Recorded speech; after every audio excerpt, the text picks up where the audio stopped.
Alrighty. So, let's talk about fishing. Note to self: 154 slots is not enough to do greenfish there. So I made 131 mil, but that was a complete full inventory of green fish. So tonight we're gonna have to do it again. But this time we're going to do it with um,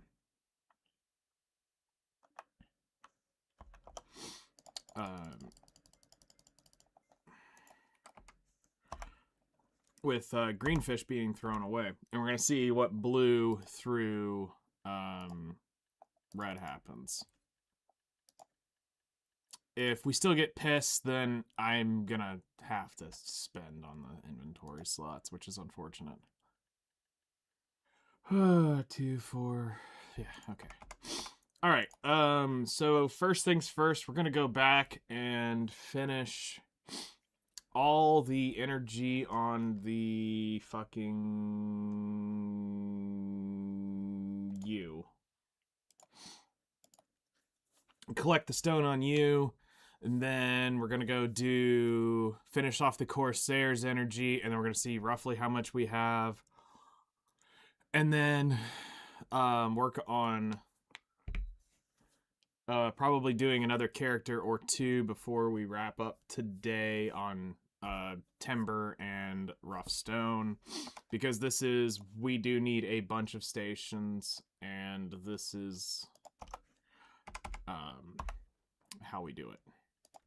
This is how we do it.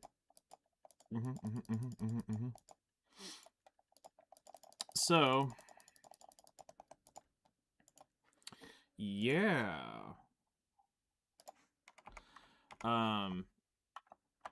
Anyway, it's a grind, but the good news is everything we gain here is of value. Again, that's how I play too. Like, everything has a purpose, a glorious purpose. And it's always redundant, meaning there is some other thing I do that is benefiting from the thing I'm doing. That it's not just a one-sided, it's like, okay, I'll give you an example. Going to go milk a cow in the game gives me no benefit to anything else other than milk for my cooking. So that would be a waste of my time. Do something that can produce the milk.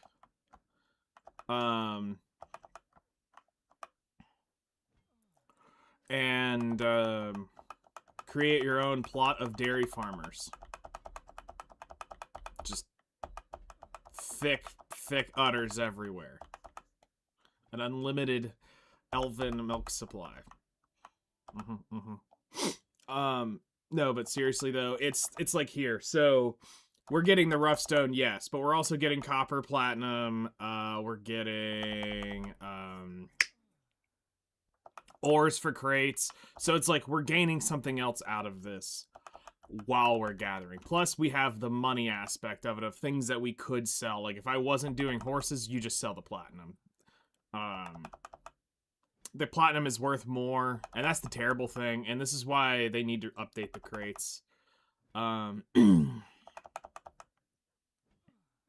Because year over year, the platinum becomes more and more valuable as things do, but they haven't upgraded the actual platinum crate, which was based around the other thing.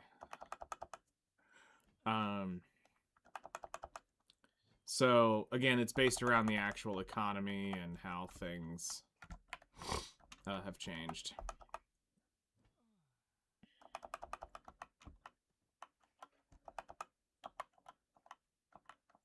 Come on. So, yeah, we're here doing the thing and stuff.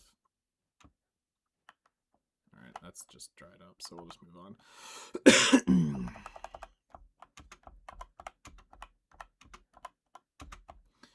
Just like technically, gathering rough stone in a non-rush moment is better to do at Rasholka's coral spot, so that you're getting the thing for the...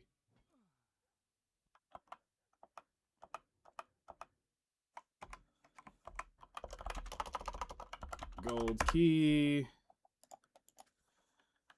50.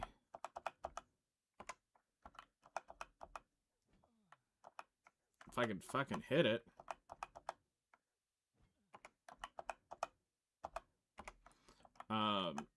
And like we get the traces here, so when those pop, we're getting sharps and traces, which is money for some. For me, it's traces are for alchemy, and the sharps are basically money-ish.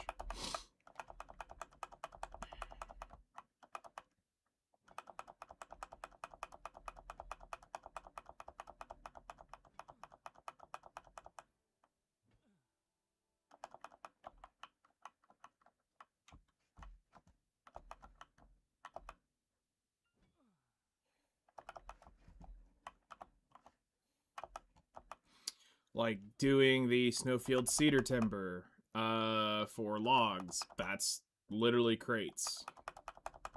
So that benefits me significantly because the price explodes on value.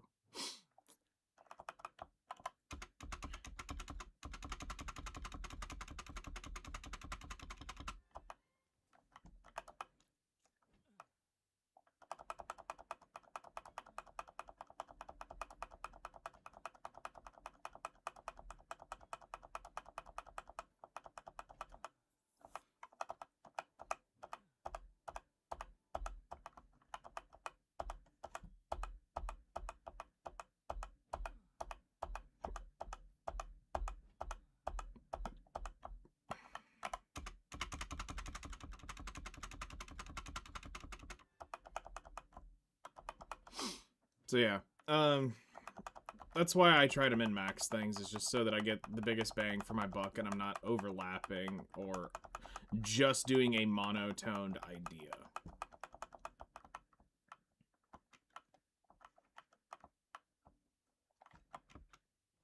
I swore there was more rocks in that, but whatever. It'll be there when we come back.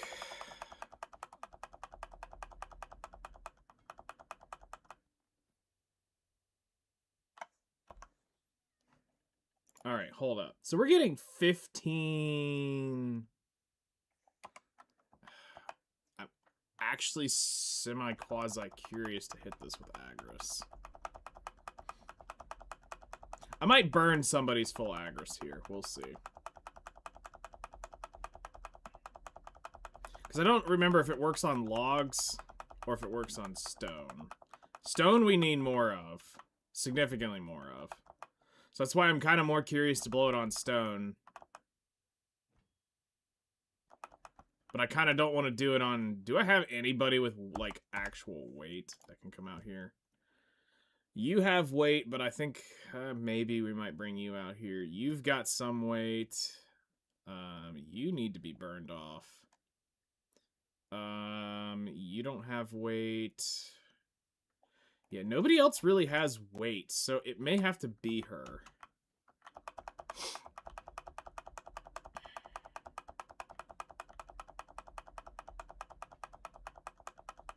Also, we do have another tap. There was one in the events. They made it a chest of fern instead of just saying, here's a motherfucking chest of, or here's just some 100 fern. So we get one more tap today. Hooray! I just gotta do the Imperial... Actually, hold on, while we're doing that. Screech! Let me go get some breeding done, because we'll tap these later. Skirt!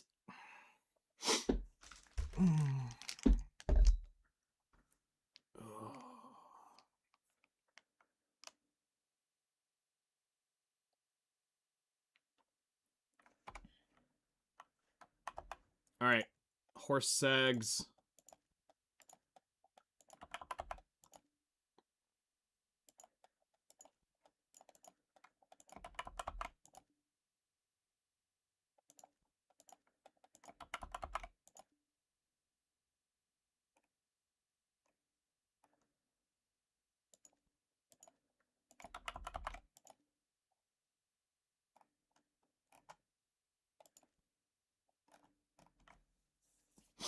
Okay. You're a tier, so we're transporting you to Heidel. To Heidel.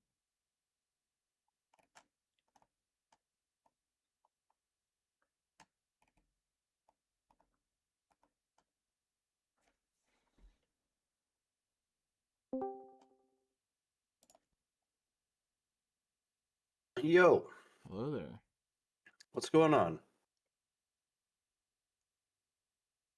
I'm trying to think, did I just loot a fucking level 19 horse from breeding?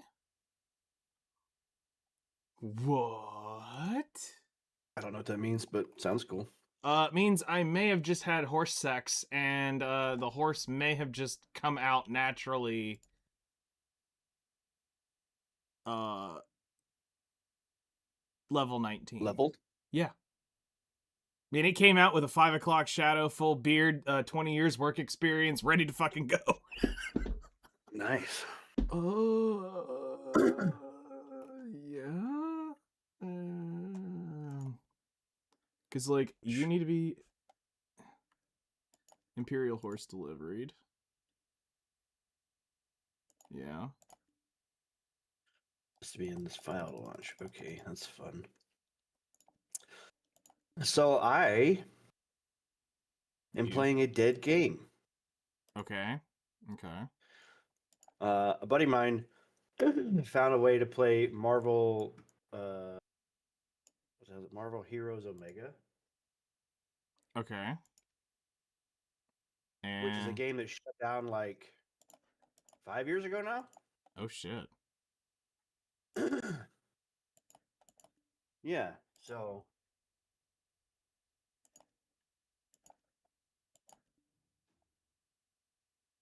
I guess some people have put it back on. They started their own server, or whatever, and put it back on. They're running it themselves, I guess. Okay. That's It's cool. basically like a Diablo-like Marvel game. Okay. That's cool. Yeah, it's got a giant roster, like 70-something playable characters, and it was free to play before, so it was like earning credits or whatever to like unlock different characters was kind of a pain in the butt Mm-hmm. when it was like uh, not shut down or whatever. Anyway, I think it was a licensing dispute when like Disney, Marvel, when when Disney started pulling all of their licensing stuff, like they took Netflix, all the Marvel stuff off Netflix or whatever. Mm-hmm. This game also kind of got tied up in that, I think. Okay. And so they just shut it down. Like it was doing really well, and then all of a sudden they just shut the game down. Damn. And yeah, we're but now that it's, I guess, like fan run or whatever, all the free to play model stuff, like you can earn enough credits to unlock all the characters in game by playing and stuff. So that's it's pretty cool. Lots of Nice. like I got random characters at the beginning unlocks or whatever. I got Nova and Captain America. But you can unlock a giant freaking roster of characters. That's awesome.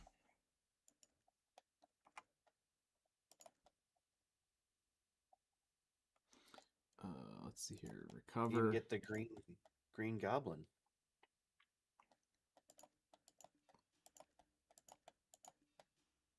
Sounds actually interesting. And you said it was shut down Yeah, about 5 years ago? yeah. Marvel Heroes Omega.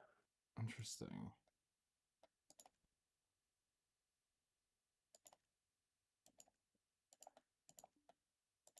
Turn some volumes down.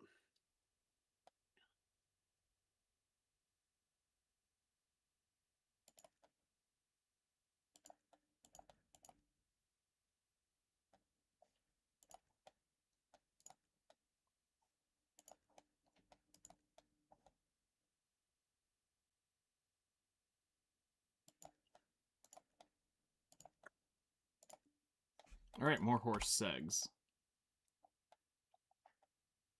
So I need 2 more females.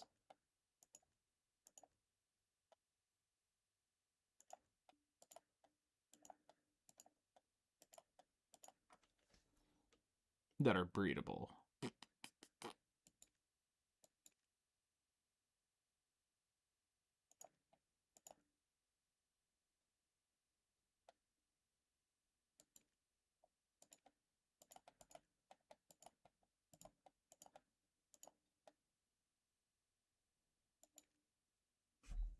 Oh, I mean, shit. Fuck, I forgot. You gotta do the whole, your shit has to be geared. Fuck. It's not... I forgot they did this stupid fucking mastery shit here for breeding. Oh, well, we'll at least get 1 done right.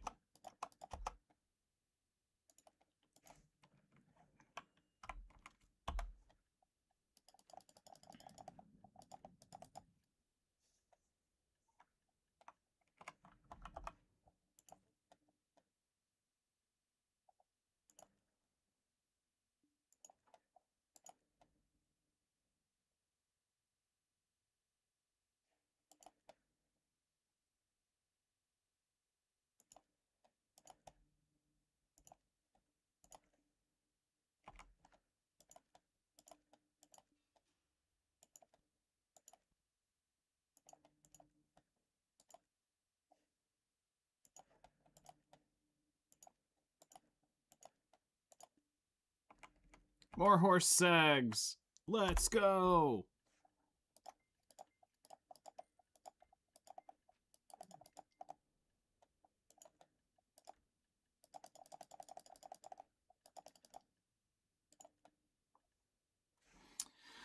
All right.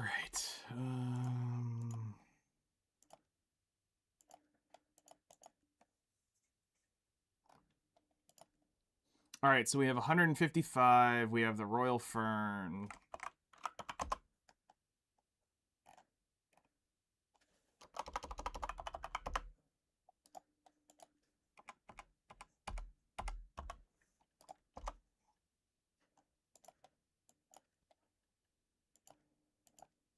okay.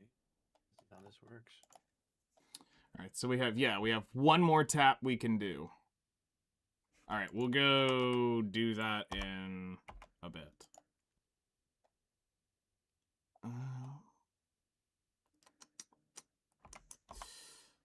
Yep, our gear's back on you. Let's go back to you and continue. Continue gathering. You know, it'd be great is if I could get that Doom today. That'd be really helpful. That I could get the fucking Krogdala Sanctuary and I could stop sitting here starving myself on horses. Oh, instead of making me wait another 15 weeks to get the guaranteed pity of it.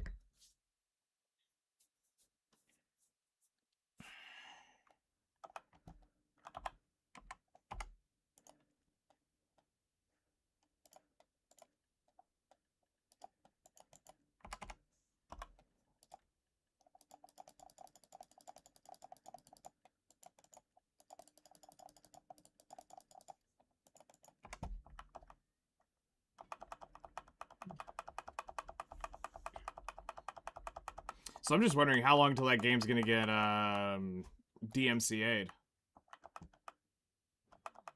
Because this game gets DMCA'd? Yeah. I don't know because I think this goes into like that stop killing. Like they have their own servers and you have to go through this whole deal to like it's not like through Steam. Like you have to backdoor into it or whatever. But yeah, I kind of wonder if it's in that like stop killing games thing where it's like this game was out, people had spent money on it, let us have the code for it or whatever. I'm sure, you know, Disney's Marvel's like, what the fuck, you're using our characters? Yeah, that's pretty much where I'm looking at it from. Right. But they don't charge any money for it. They don't make any money off of it. You know what I mean? Like, there's no profit about it, too. Yeah. So,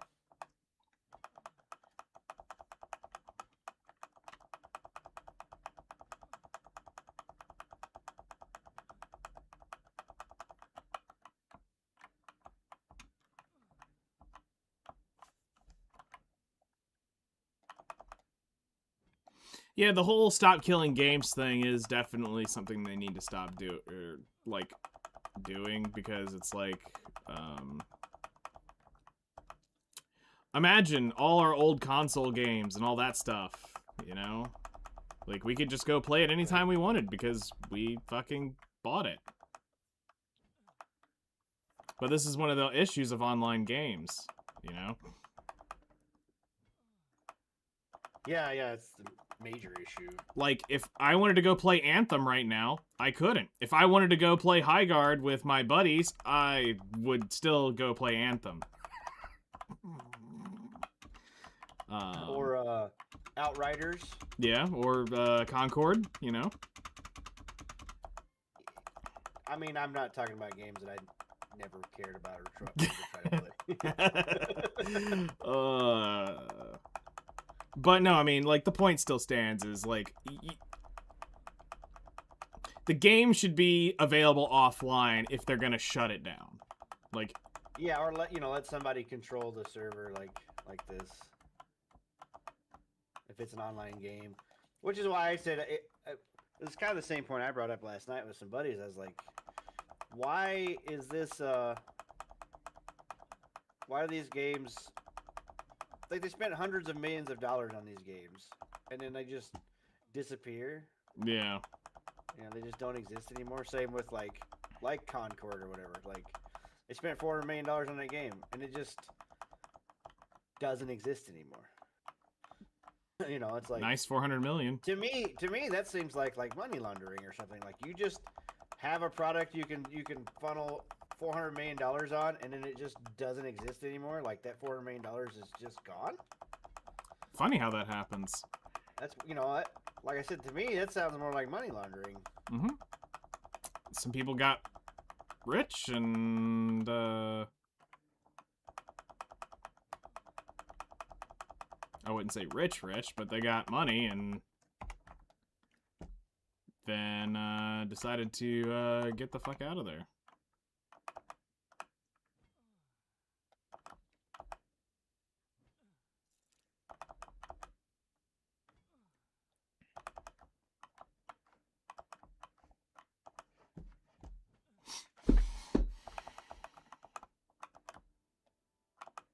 Honestly, I think the whole gaming industry itself has just been hijacked by stupid people. Name? Because, like, the people that made the games we love don't exist anymore. It seems like. Or they're so on their way out, they don't even care. Yeah. Well, like I said, it's money laundering, right? Yeah. It's like all of these movies that, they cost $400 million to make, and then the producers somehow make $150 million off the movie. You know what I mean? Like, before it ever goes to market. To me, it's just like they're just extracting wealth out of this for, whatever they can, I guess. Yeah. Alright, these guys are not gonna stop freaking showing up here. What the fuck?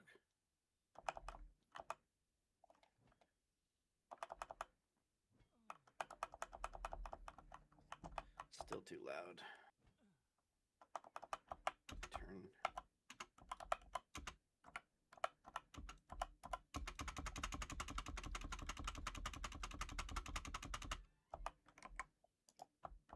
I don't know if that actually changed it. To reduce the volume, it doesn't sound like it gets any quieter, so that's fun. Bugs. I mean, features.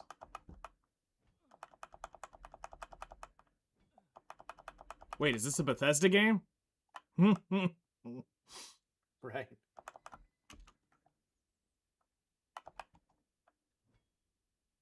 Because that determines that answer. Is it a bug or a feature? Well, Bethesda game means they did more Starfield stuff too, and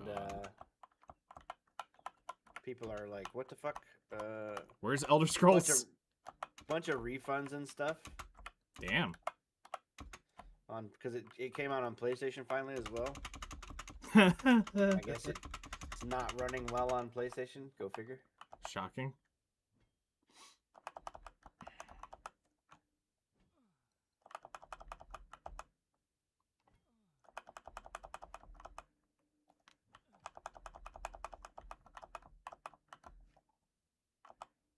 Amazing how that happens.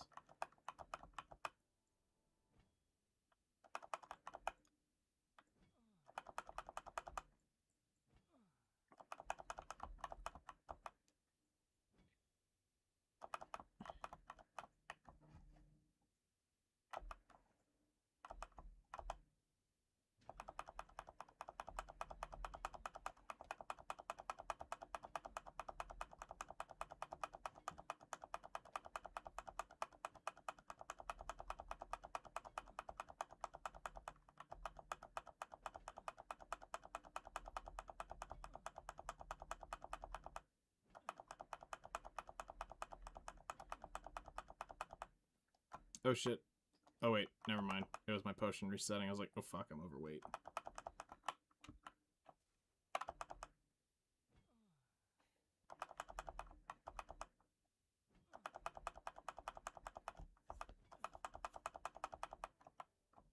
You can also get like an AI partner character to run around with you. I got Okay. Agent Venom. Nice.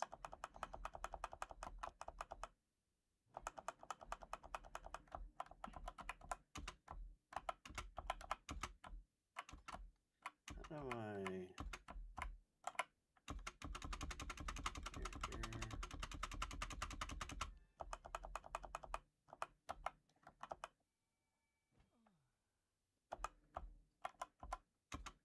Shit, this is gonna take me overweight. Yep.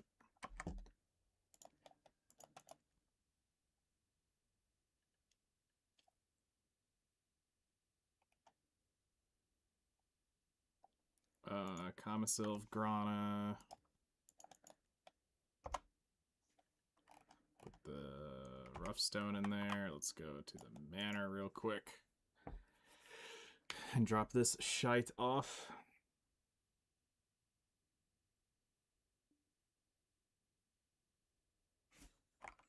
Oh, you've got to be shitting me.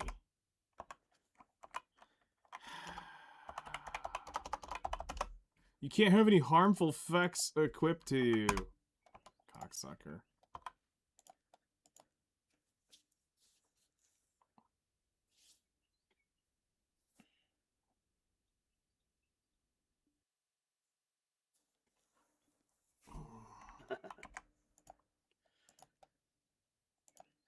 Yeah, I got like Nova as like a random character, and I was like, oh, I hadn't played him before.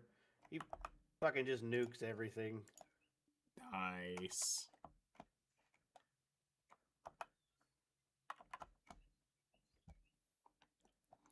I'm shocked we've never really had anything done well with Nova in the MCU. Yeah, no, the Nova Corps and I think that's James Gunn's fault. I mean, it's also James Gunn's fault. We got that fucking dipshit of Adam Warlock. Yeah. Like one of the most powerful people in the Marvel universe, and we get that shit. Yeah, I mean, yeah, it just goes to like, it doesn't make a lot of sense. He did right by the Guardians, but I think all the other ancillary characters that he used with the Guardians kind of got fucked over.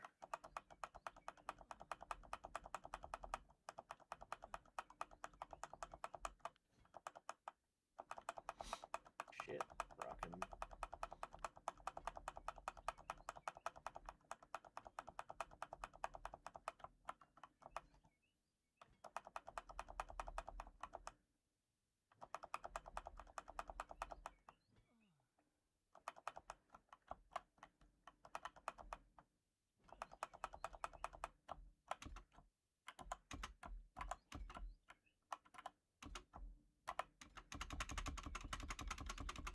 It's always the last one.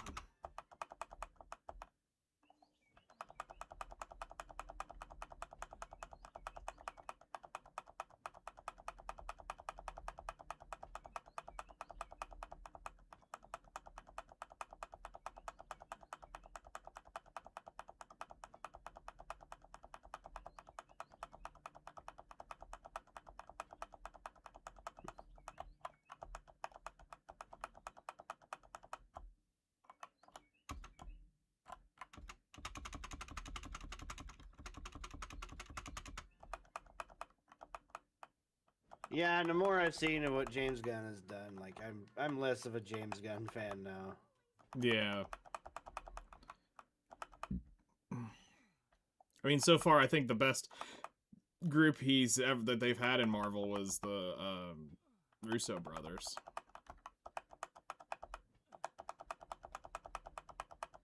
I mean, Sam Raimi does some interesting things. Like, I mean, he doesn't make a bad movie, but it's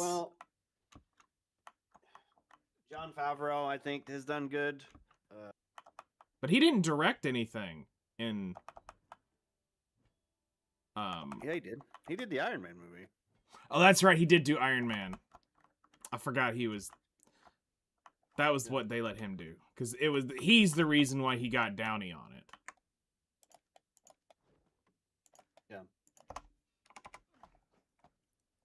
Yeah, I forgot. I mean, he's the one that kind of started it. But then he didn't really do too much else after the Iron Man stuff. I'd have to look. I know he did Iron Man 1 and 2. I don't think he did 3. I want to say it was somebody else did the Avengers movies. Yeah, that was Josh Whedon. Yep. And then the Russos came in at Captain America and Winter Soldier. And then took over all the Avengers movies after that. Yeah, but they had a falling out with Whedon, because Whedon did Avengers 1 and Age of Ultron. And then he got canceled, basically.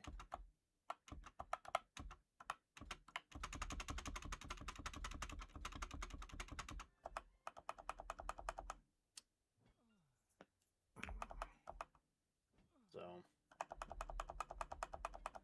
Yep, that sucks.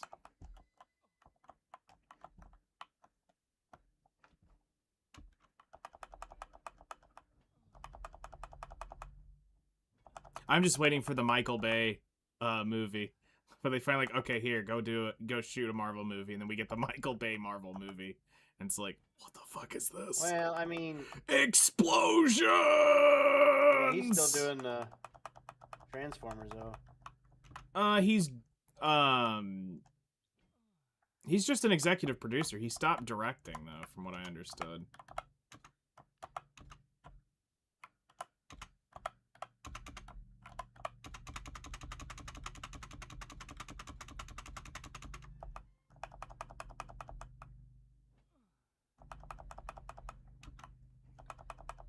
Again with this shit.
Where's this guy I'm supposed to meet in Madripoor?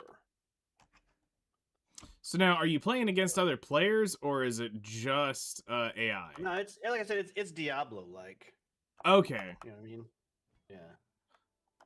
So there's not like other players in it. It's just AI. No, there's other players that show up. Like there's other people can show up in the same instance you're in. Okay, cool. Yeah, here I'll share.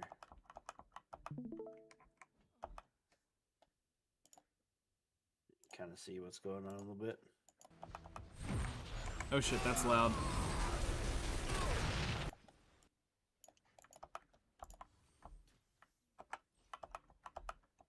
Okay, I see what you mean. Yeah, and it drops loot, and it's like right now this is just my helpers and whatever that I have following me playing solo, but like another team can run through, and we can be in the same like map instance or whatever. Okay. Where the fuck am I supposed to go?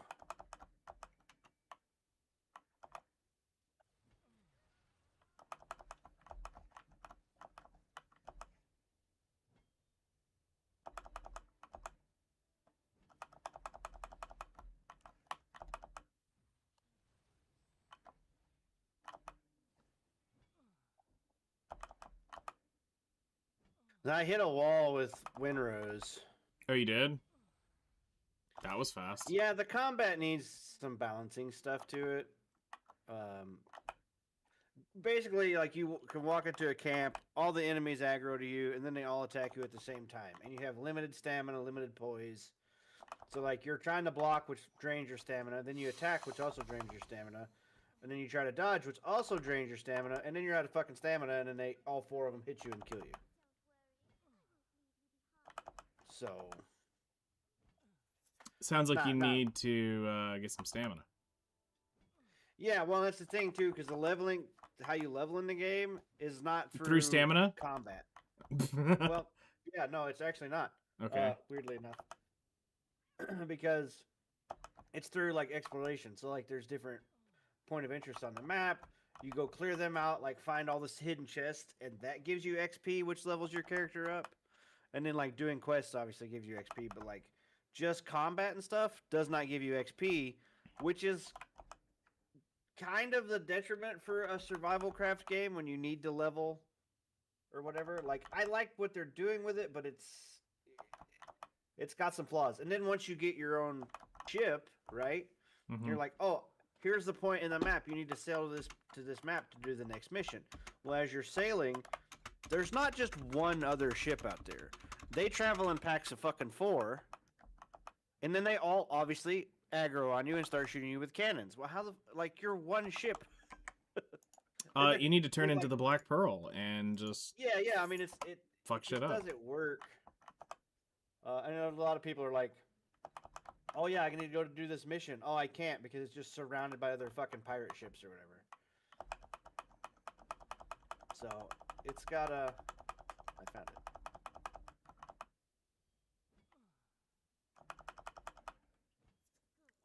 It's got some flaws. It's still early access, so hopefully they will fix some of that in the next week or two. Yeah, we'll see. I mean, not every dev can be Pearl Abyss. What they're doing for Crimson Desert.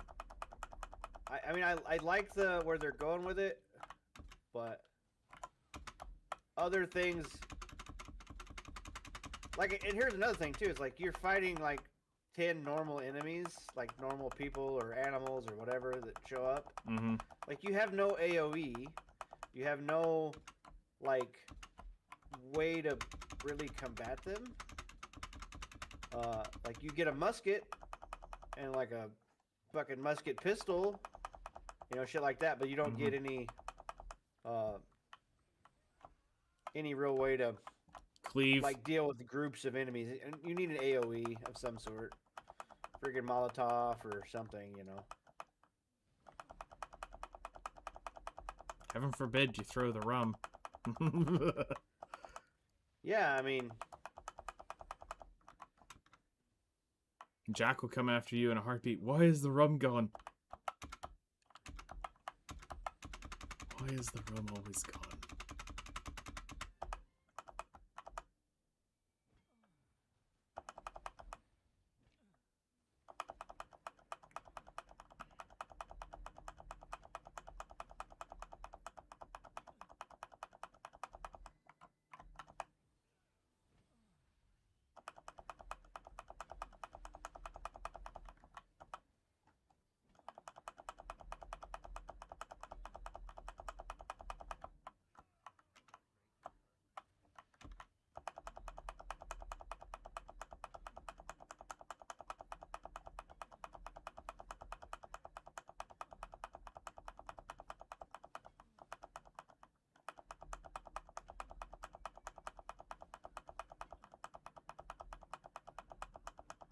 It's weird. I never heard of that Marvel game before. Marvel Omega. Yeah, I remember I think I played it on PS4.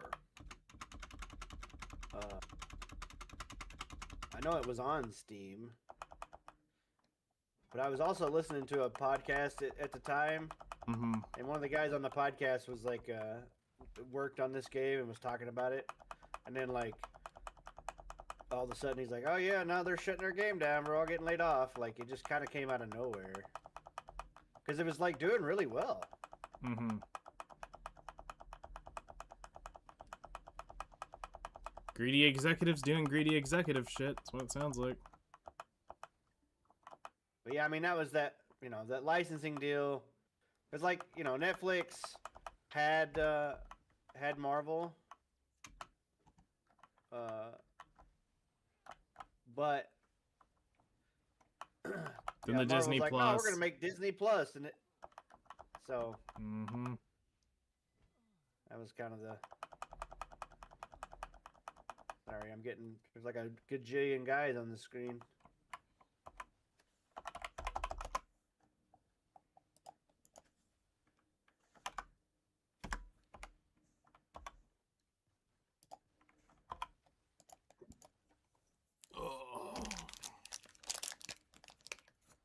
And they like shooting at you.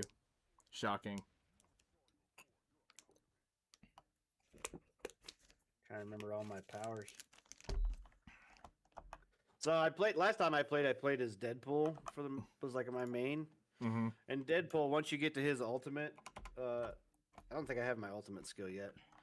Once you get to your ultimate skill, Deadpool's was like glitch, and all the characters would start like T-posing or like running in place, like the game was glitched or whatever. Nice. And it would affect the whole map. So everybody, like, it would be attacking you.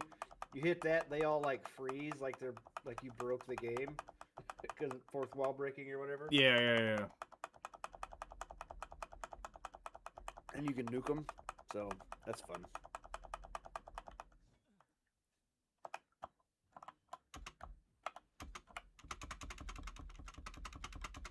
So, I guess to give you an idea of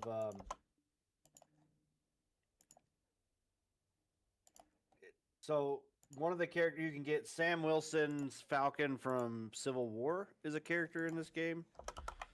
He's like a hero helper game. So that Yeah. and like Loki from this TV show Loki or whatever. Yeah. Different one of the girls from the Agents of S.H.I.E.L.D. show. So like that's the time frame that they were working with. They were working with those current characters. Okay. That kind of makes sense. As well as like classic stuff, Yeah.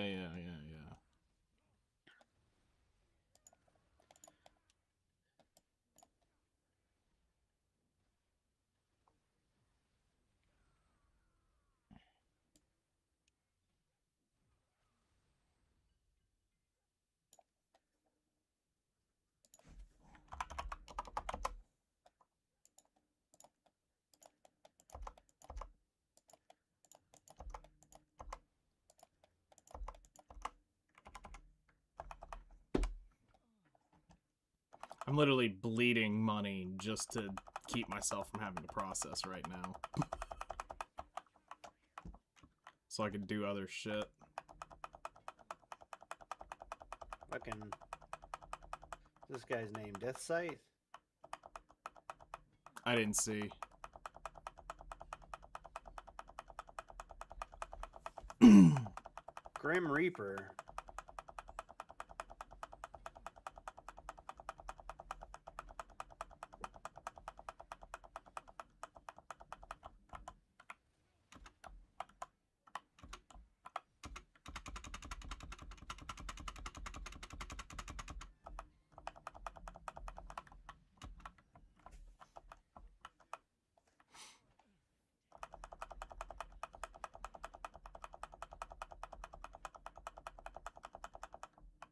Easy peasy.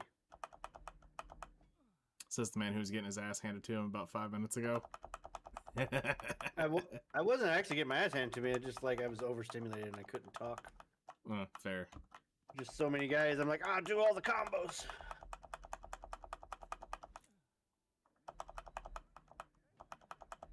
Even got Stan Lee's voice in this game. That's classic. Yeah. You know, I'm still shocked that they've never done, like, Stan Lee cameos. Like, I think the best one that they could have, the way they could have done it is, like, in every movie there's a missing poster of his, like, it says, like, it shows Stan Lee's face and it's, you know, missing somewhere. Like, you see that, like, a wanted poster, but a missing person's poster. Like, they should have at least kept that, like, running in it so that he's always been in it in some shape, form, or another. Doesn't have to be a line, doesn't have to be anything, or it could be an advertisement of something. Well, like, the problem with it is Disney's fucking greedy. So, did you see the thing? Was it Comic-Con or something that they were like? They basically said. No, not said. Sorry, got distracted. They made the Stan Lee AI. no. Yeah, so they made like a hologram Stan Lee AI, and you could stand in line, pay money, and then you could ask AI Stan Lee a question. Interesting. Which, I don't know. I feel like it's kind of in poor taste.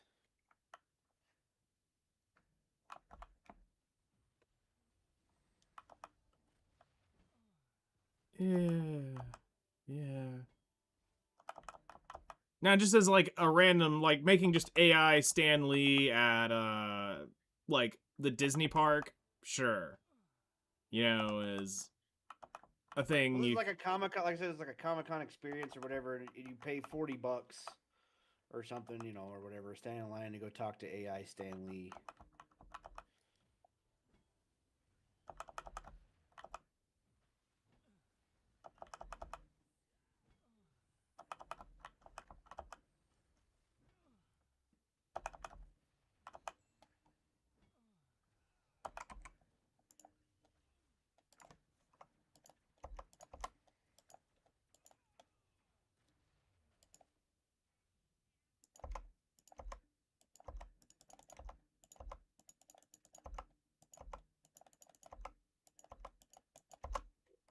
Right? Oh.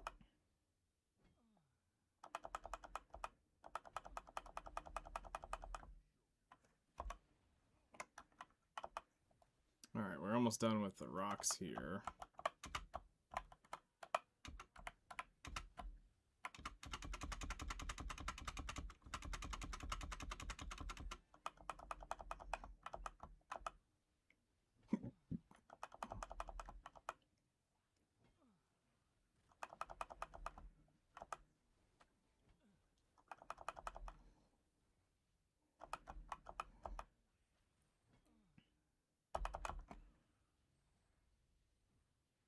Go over here, smack some rocks, and then we're gonna leave.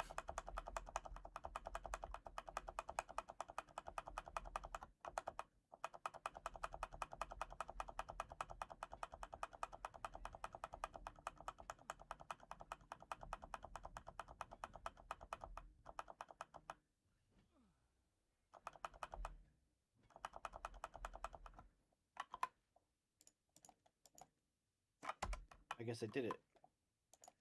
Hooray!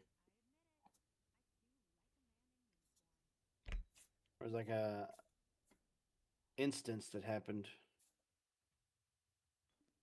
Demon incursion.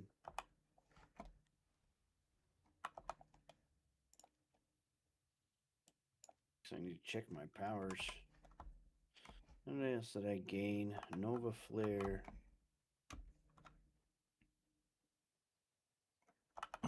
Okay.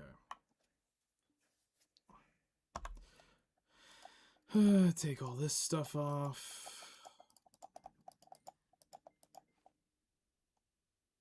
And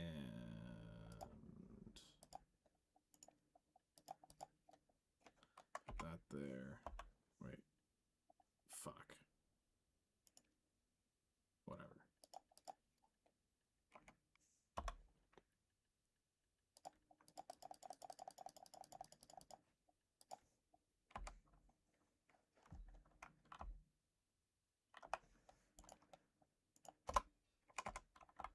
Okay, let's go grab our camel and get the fuck out of here.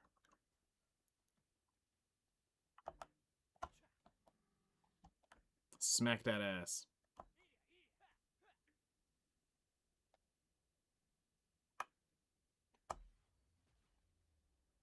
Oh, that's cool.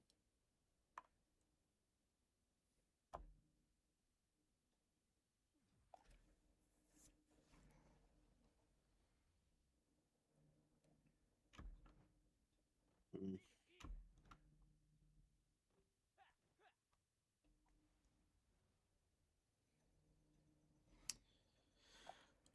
So now we're gonna go to the Corsair, burn off her energy on logs, and then we're probably gonna come back and do more rough stone on somebody else. But I gotta figure out who that somebody else is gonna be.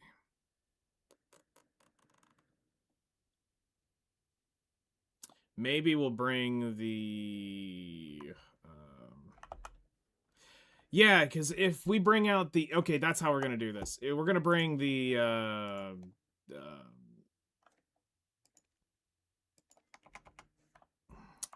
words are hard. We're gonna bring out the Seraph out here at some point, and we'll go do the tap on the horse at that point.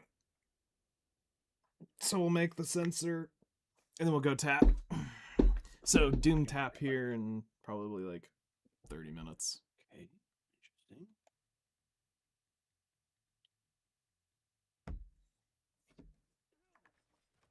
Okay. This building was originally used as a cattle barn. The hell was that? Your mom.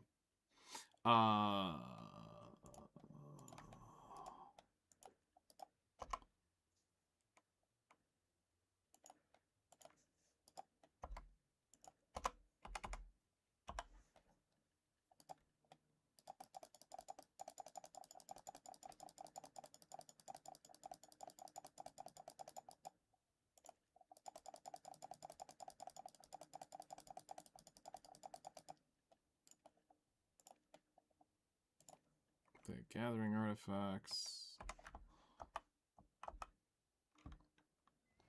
Rides the donkey.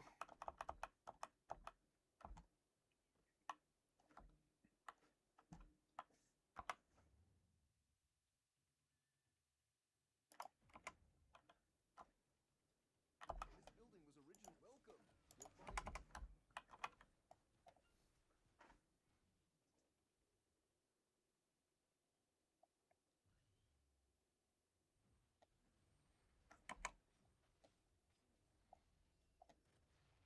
Maybe we got 20,000 Agris.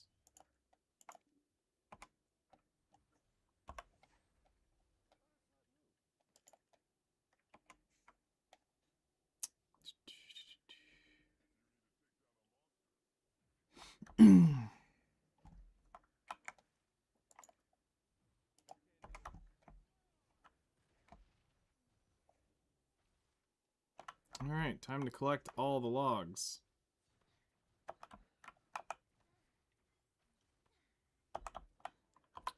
Actually, out of curiosity, where are we at on that? Kama Sylvia, Grana. We have 7 logs to our name. I mean, we did process a bunch last night. 7 logs, and we have currently 10,000 rough stone. Yeah, we're gonna need more than that, so... I need to figure out who I'm gonna bring down here to come do another round of logs.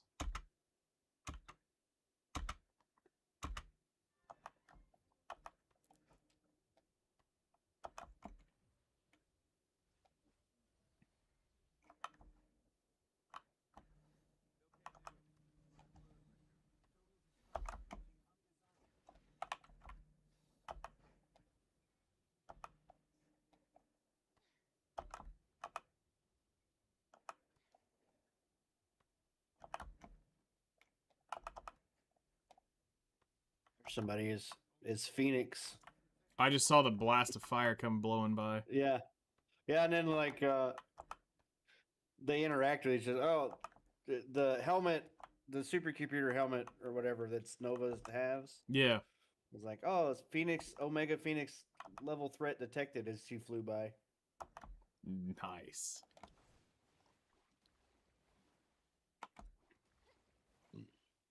Pretty all-star voice cast too. Really? Yeah, this is Troy Baker as Nova. Got Nolan North as Deadpool. I mean, they definitely didn't back off on, seems like, on voice actors then. Yeah.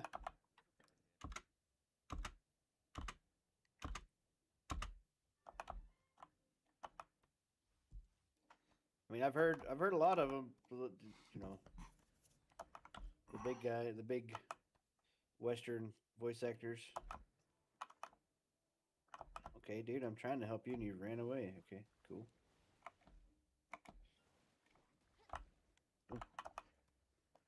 Some people Have to don't activate this. appreciate fine talent.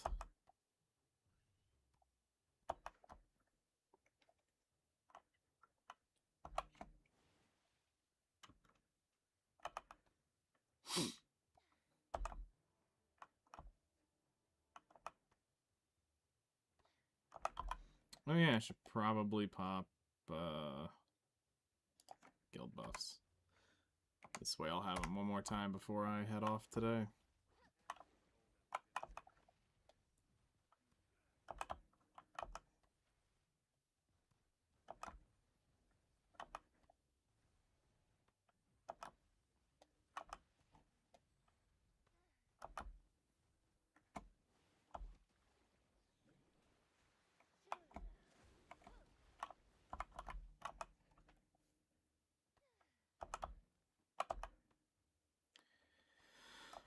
So when we get done with this, should have enough alchemy stations to do the full run.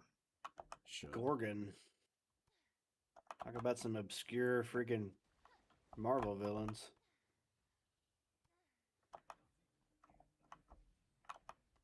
I mean, it sounds kind of like they were pulling from the Marvel Future Fight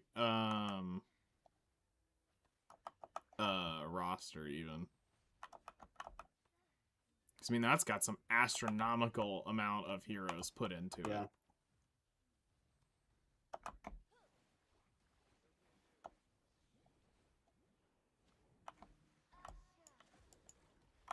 Get out of here.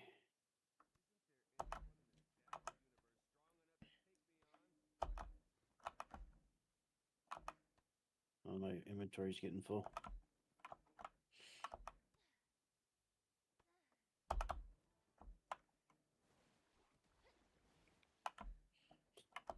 Ooh.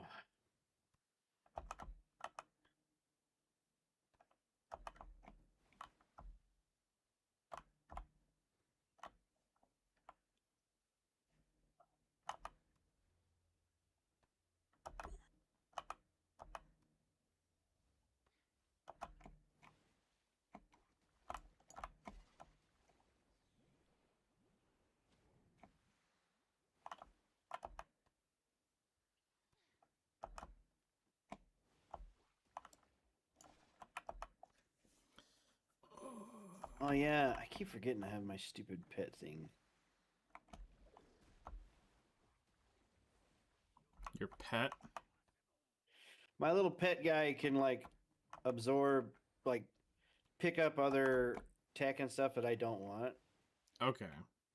and it levels him up somehow. Gotcha.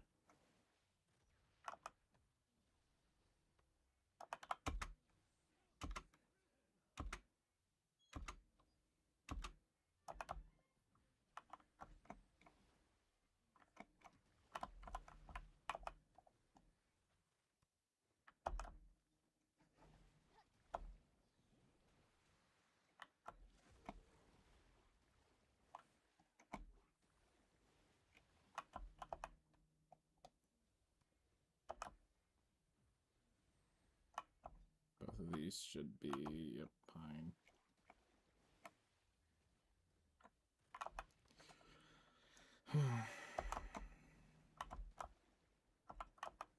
Oh, fucking loot goblin. Nice. That's not Diablo if I've ever seen it. Right.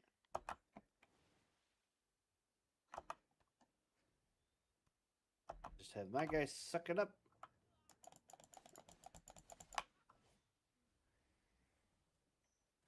So it's Herbie from the Fantastic Four, right? Yeah. Well, this is Doom Herbie. So it's Herbie, but he's dressed up like Doctor Doom. Oh god. That's that little cape thing that's floating around me. Okay.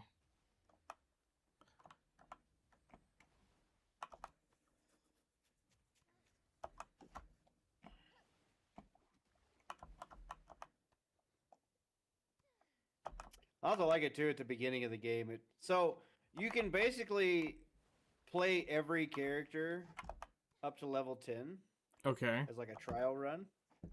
And then you can go in and unlock them manually, or you find these like infinity splinters or whatever around.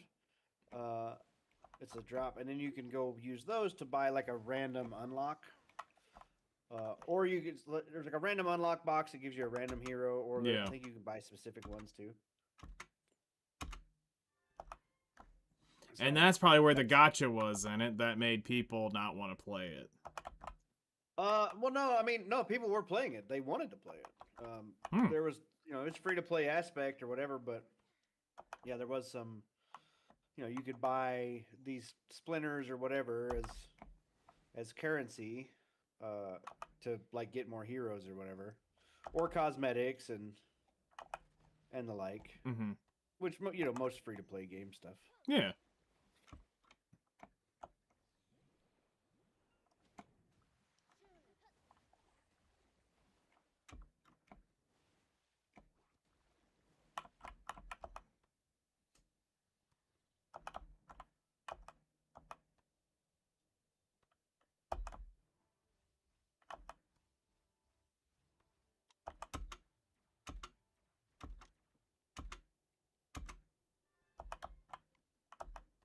Shit, I also need to do my Adanya clear for the weekly at some point this week.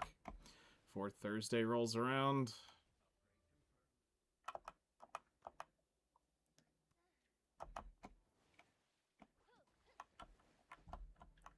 Get that piece of Adanya ready.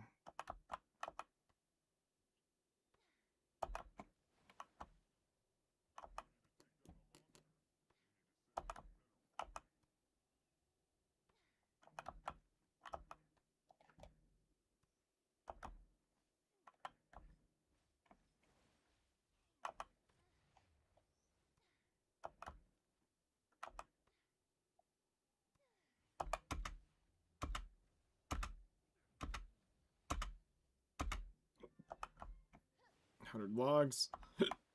We take that.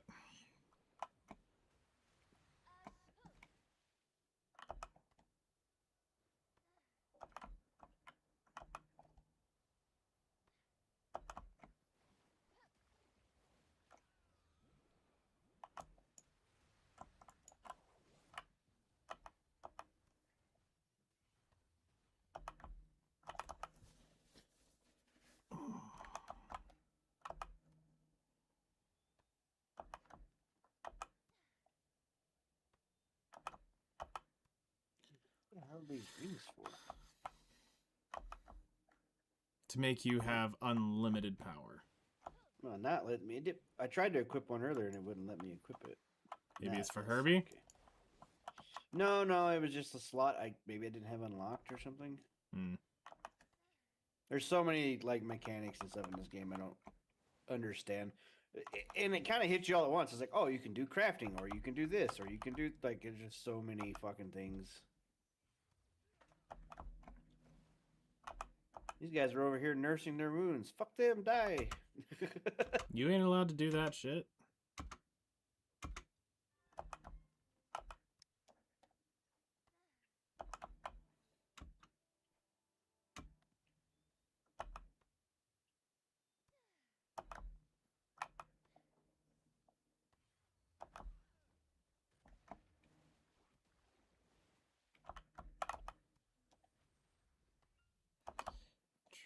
get as many logs as we can get today.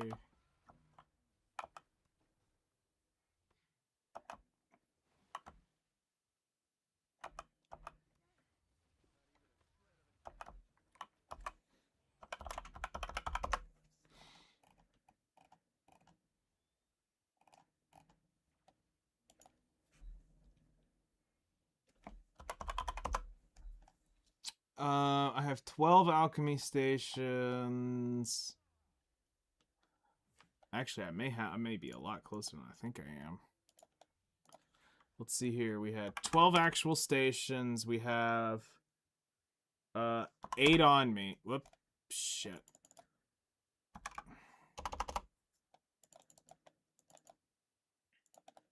Okay, there was 12 up there, plus the 8 in my inventory, plus the 19 there. So we're at 39. Okay, actually we are closer than I thought. So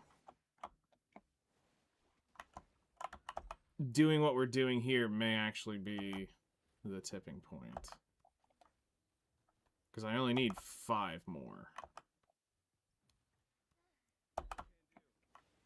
On rough math, but that's not counting me potentially needing more, so we want to be over. We want to be around 50 stations total.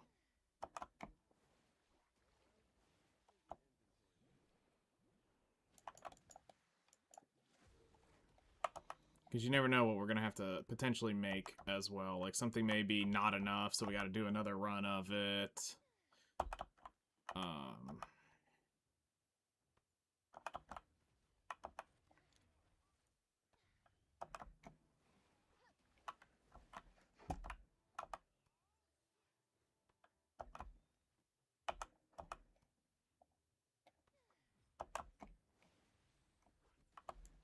But I mean, thankfully for where I'm at, I have made the stations kind of have a purpose. So I only use the Supreme stations for pure powder reagents and clear liquid reagents. And then every station after that is based off of the ones that are repeatably craftable are based on potions. So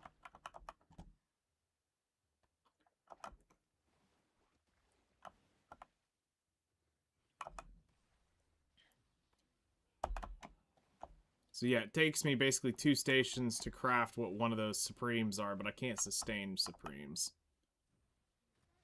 Unless they make them craftable.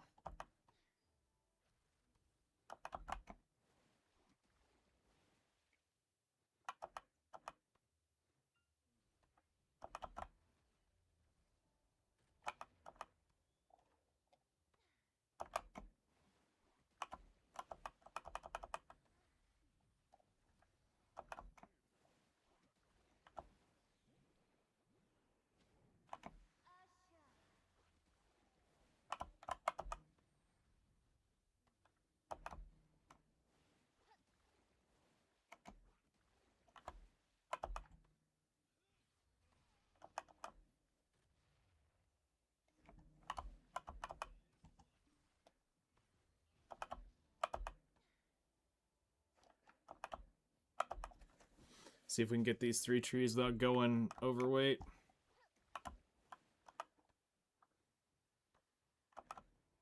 The fuck is this thing trying to tell me to go?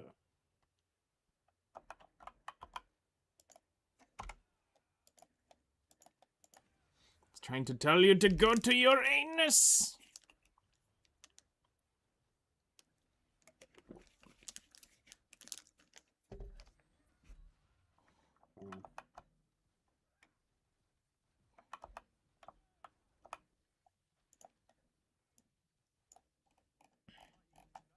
Alright, there's 1,000.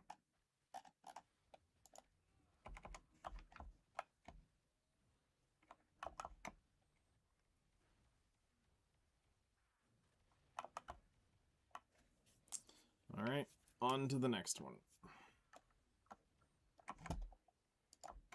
Keep on keeping on.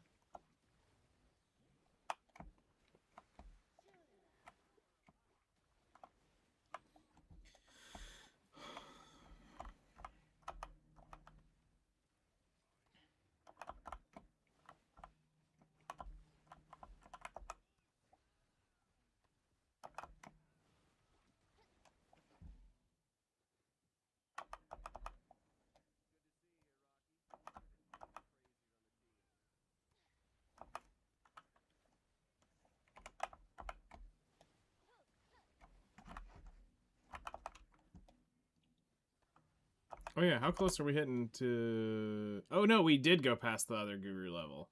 So we did get the level up yesterday.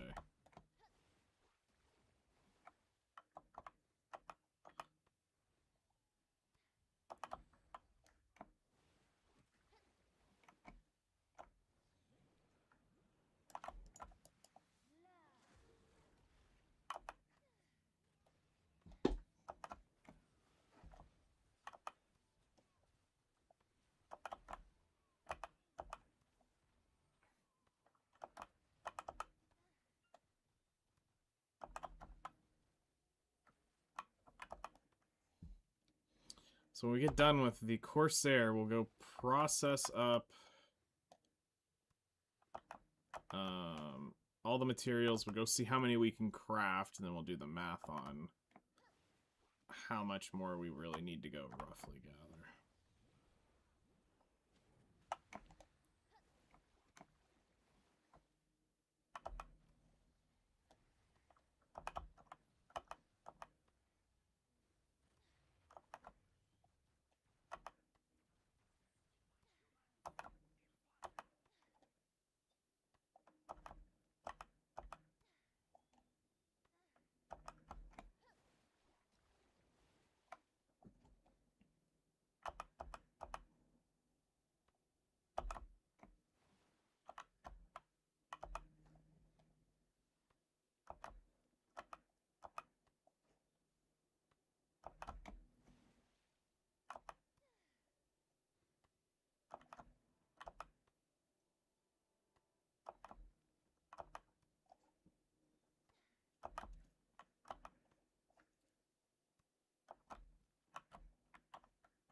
So did you completely like just stop Windrose, or are you gonna keep messing with it, or you just gonna I wait for haven't it made to... up my mind. I don't know. We'll see if they do any patches or whatever.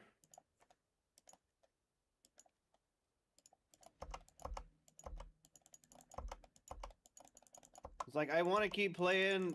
It aggravated me. I died, and then so you you build tents or beds or whatever to set respawn points. Mm-hmm. So I got to a new island. I built a tent right off the bat, but I guess I didn't click on it again or whatever, and it didn't reset my save point. So when I died, I'm like way far away from my body and shit, and I'm like, and it was like a 10-minute fucking sail across the ocean to get there, and I'm like, fuck this. Fair.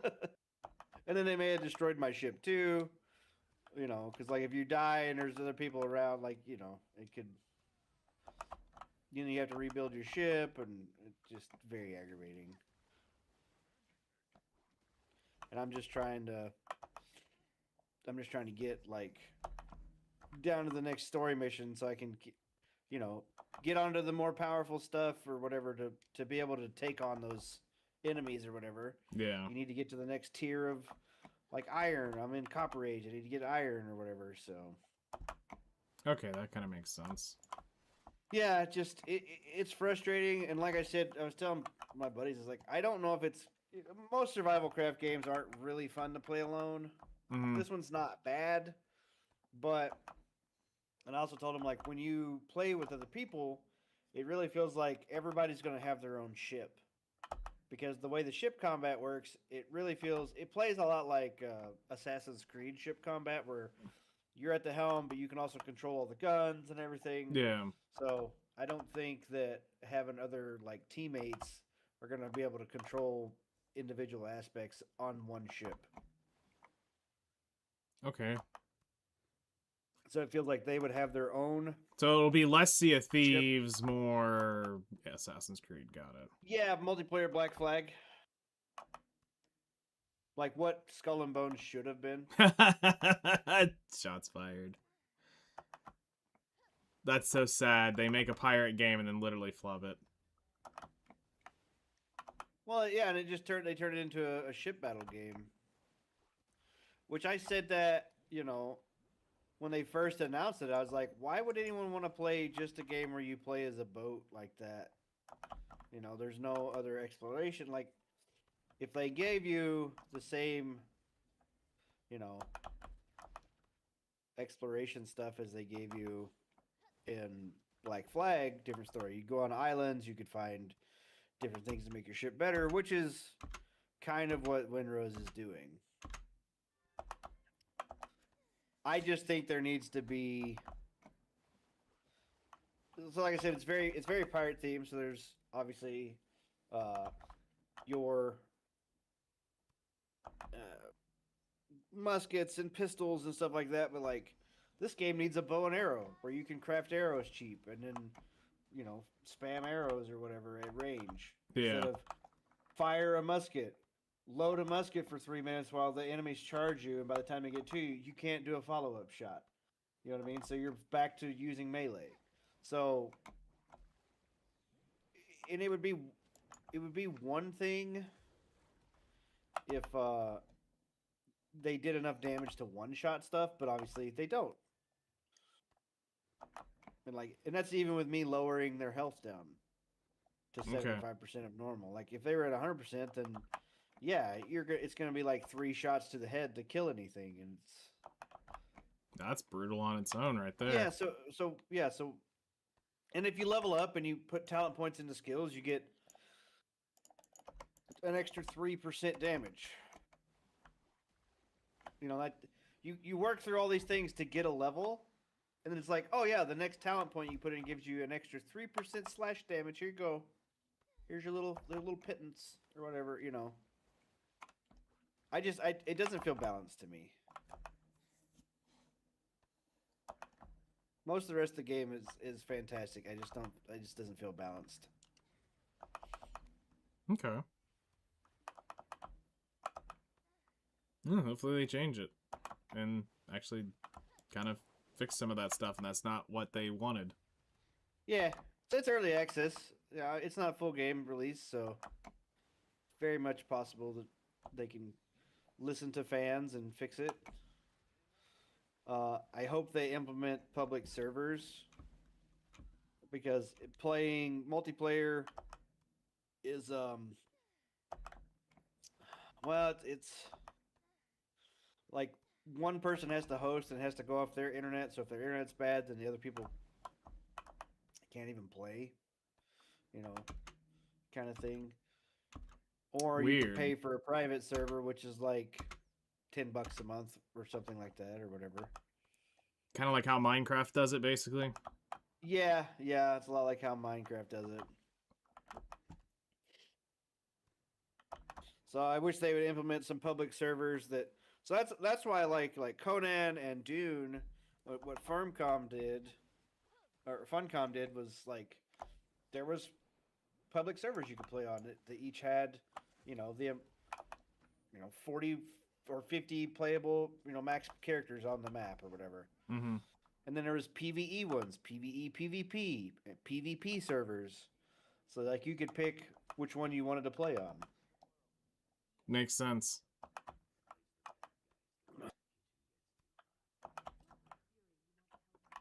And there was even people that are like, "Oh yeah, I rented a server out. I turned the XP up or whatever, so you can like get through leveling faster or whatever. So you could join like a faster XP. They set the rules, like they can basically, other people can have like open servers or whatever as well. Yeah. So.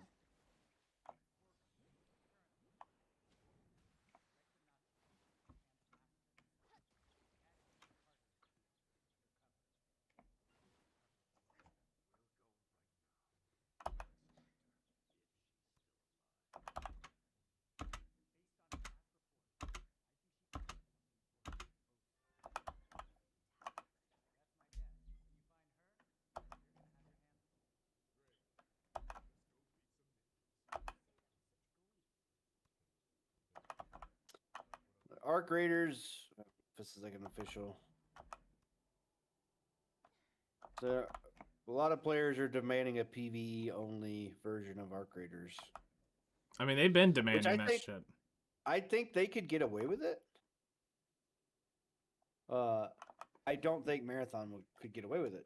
I think their fan base is too loyal or whatever to them or something. Like, oh no, we gotta be hardcore. We gotta be sweaty. Fuck all these other people. That's what it feels like to me, anyway.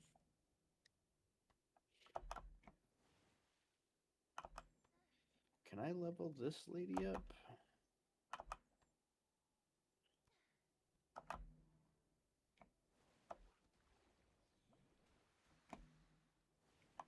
Donate doesn't work, I guess. Sell does. Donate doesn't.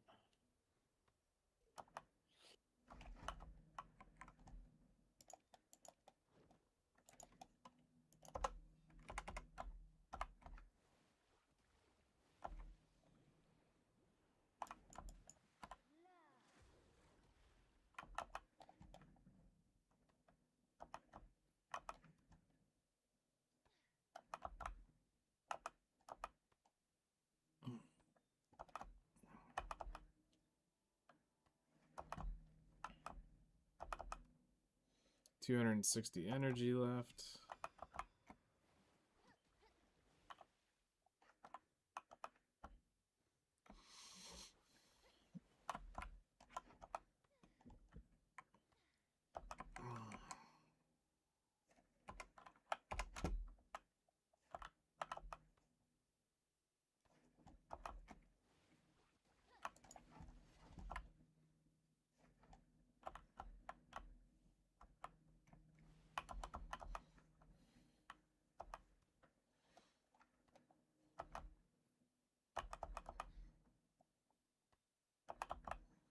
Actually, we may end up just being able to go up to Adania and go gather the Snowfield Cedar sap. Or not the Snowfield, the Caphra Cedar sap. And be done with it. That might be pretty fucking cool if we can get done with this.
As soon as I get this armor piece over with, and I mean as soon as I get it done with,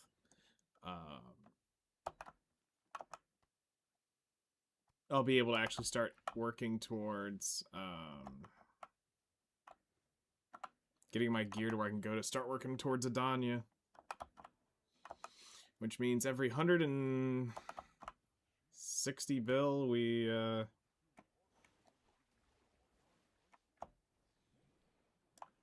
get an earring, or I can start trying to tap him myself. Which is fucking 30 bill every click.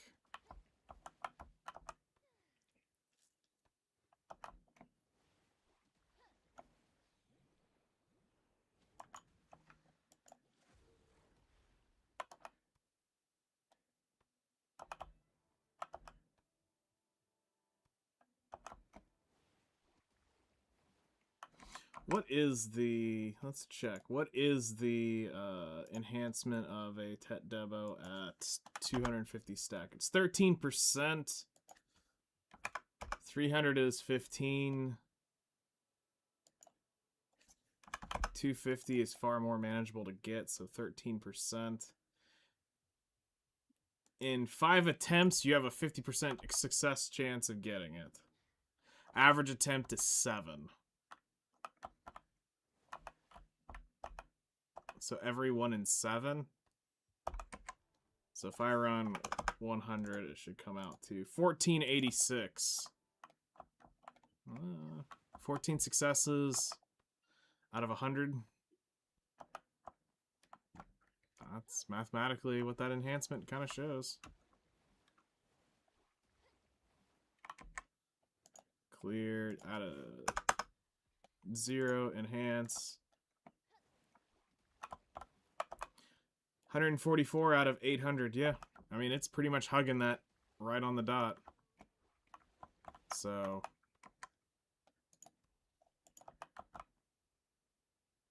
probably...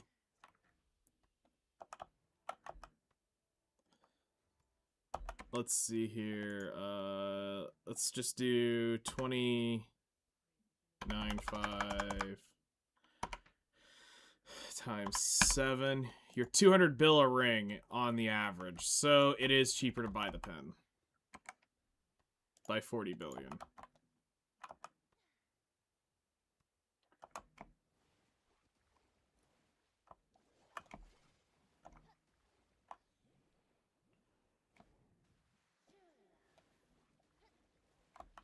Well, hold on. What are they up to right now?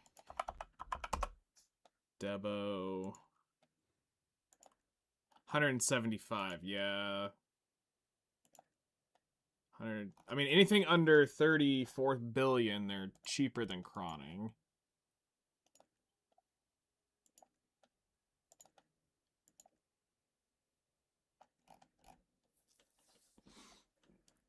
Yeah.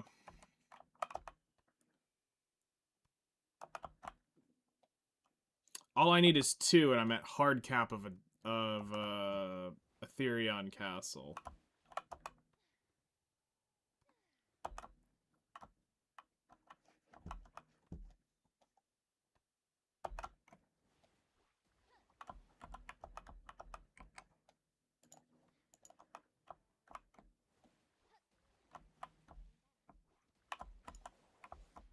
So each character, do you have to play through that whole story, or is it just pick the character you want and you just can constantly moving the story forward? They want you to play through like the prologue. Well, I guess it goes by levels. Like so if you start a new character, it's like, oh, start the story missions over or whatever. So it is very Diablo-like. Like there's not like a... Yeah, it isn't really a. Now, once they're leveled up and you get to in-game stuff, then you can just drop in. Well, and then each level also has like a difficulty scale. So once you get higher level and where you're just melting everything, you can like jump the difficulty up 1.25 or whatever. To Gotcha. yeah, so it's they did a lot of work on it. Like to me, they put more thought and stuff into this game than a lot of these other Diablo-like, you know.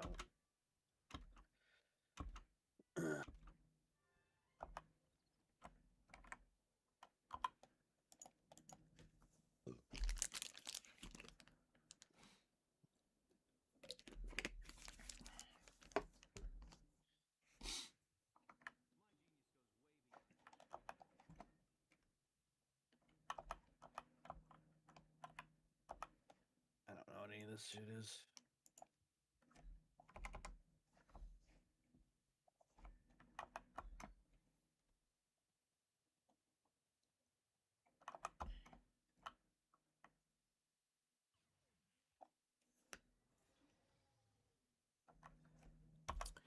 Okay, let's go process that down and see where we're sitting. And then we'll come back and finish gathering if we need be.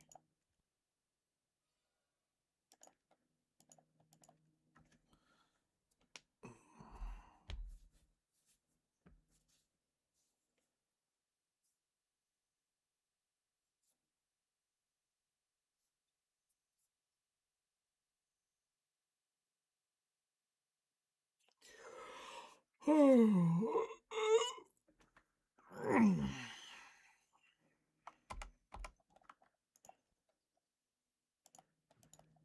cool.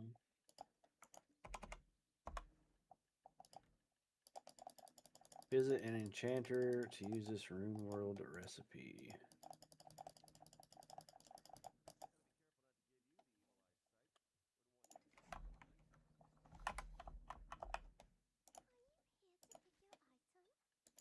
Alright, first, let's grind down the 10,000 stone and see kind of where we're at.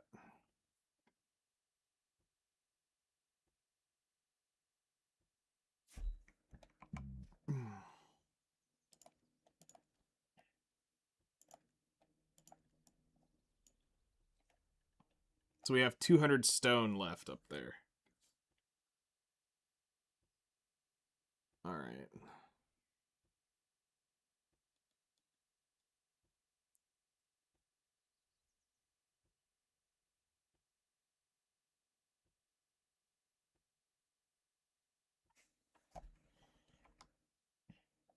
Should be 85 and 15.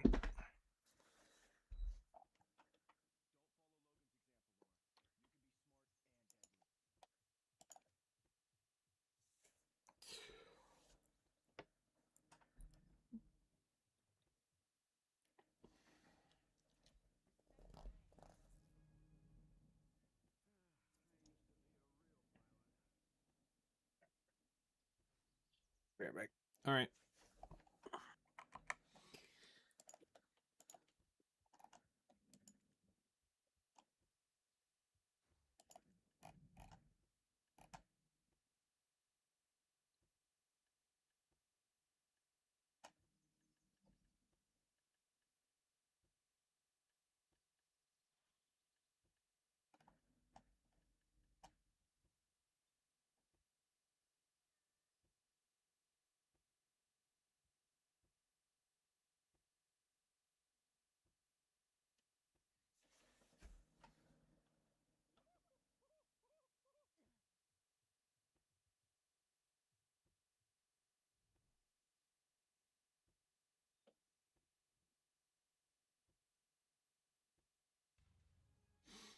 Yeah, we'll need to go back at some point and start grinding this. But now that we're done with the Verdere crystals, I'm not sitting here at a 1600 Rasholka coral. Like, if I would have put all this together, so 1600 plus 670 divided by 30. I could have made 75 of those draughts if I didn't had to have made the Verdure crystals. But that's why I said this spot's pretty good later, once we've gone through it.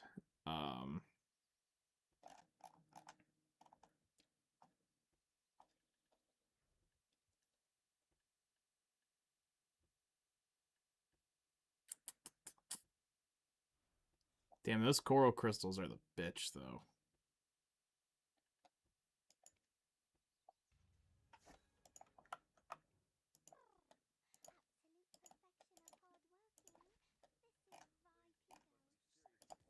Go ahead and smash that up.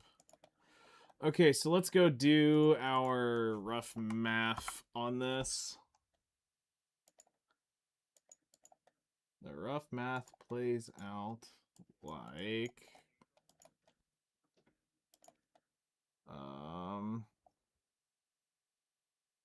yeah, it's 85. So 2323 divided by 85. That's currently 27 of them, plus whatever I'm about to pop here.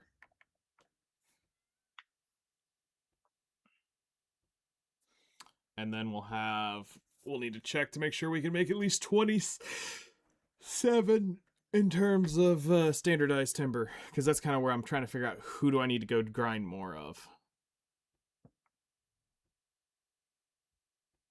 Even these out.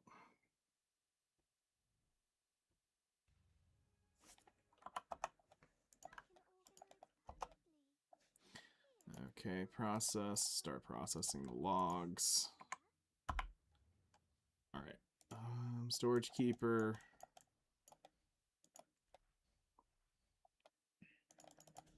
All right, 27. 27.75 divided by 85.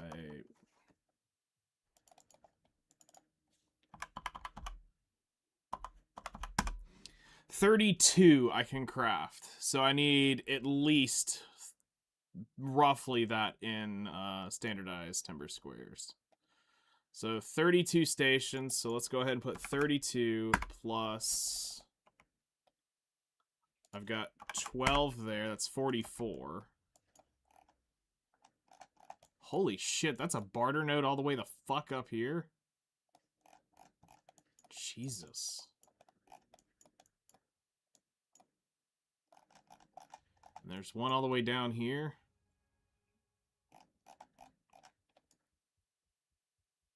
Damn, son. Plus the...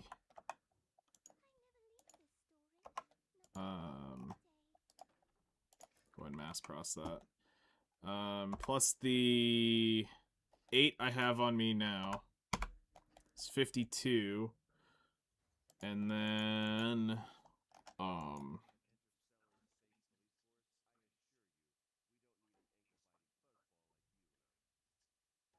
the 19 I have in there.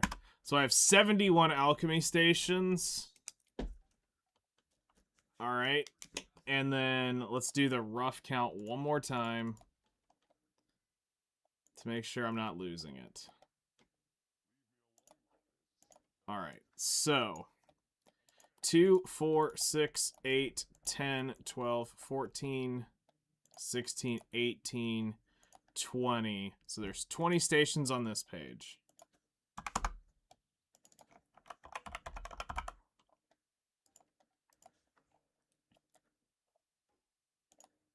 Then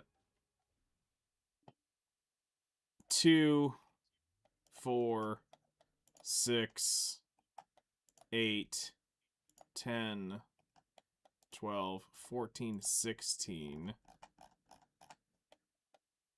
17, 18, 19, 19 stations on this page. All right, and then we need at least 1, 2, 3, 4, 5 on this page.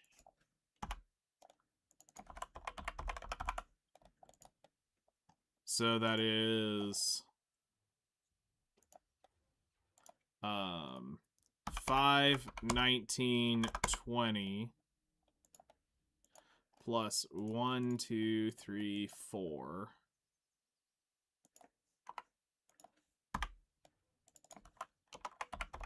Stations on this page.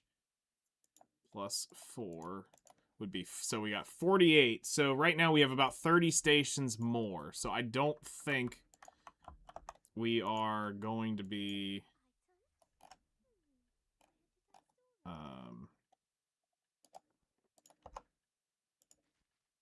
Now I just need to make sure we have the timber squares for it. So that's the only thing we got to process. Alright, so we need 48 stations is our current average. So I am 71 over 48. So I am ahead. That's the way we want to keep it. But I just now need to get the standardized timber squares to match. So we can craft off that entire run. Which means we do not have to go gather more rough stone today. We did end up with enough, as long as I can match this.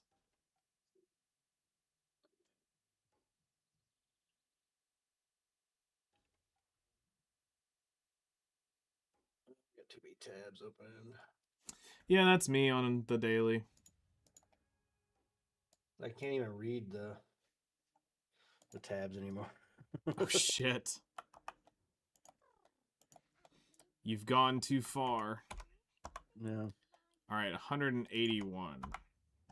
I think we're going to need more.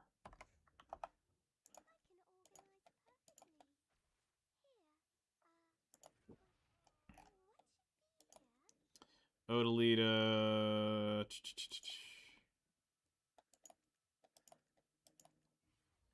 All right, we have.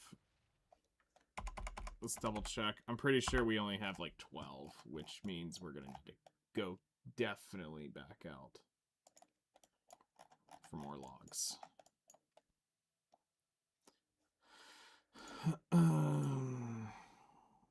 15, yeah.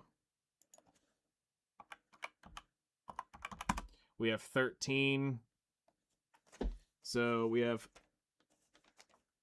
13 in logs, and then we have stone. We had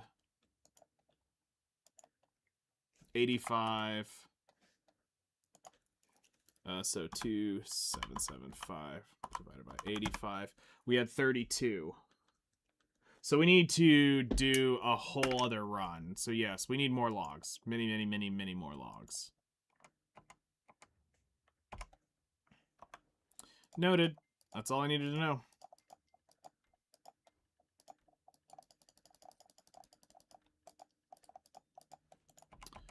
More logs, we go.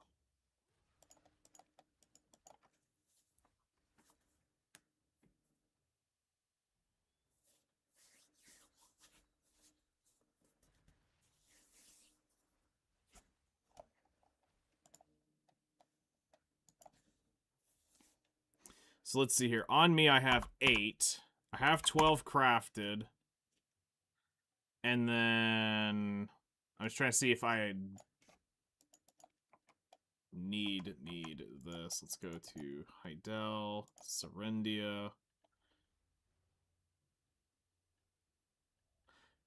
Plus 19. Yes, so Adam Hydra. Hello.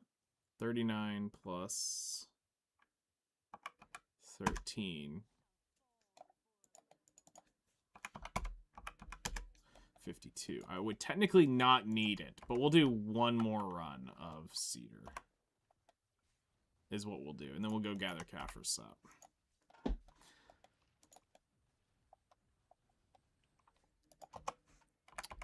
Done. That's what that's the plan.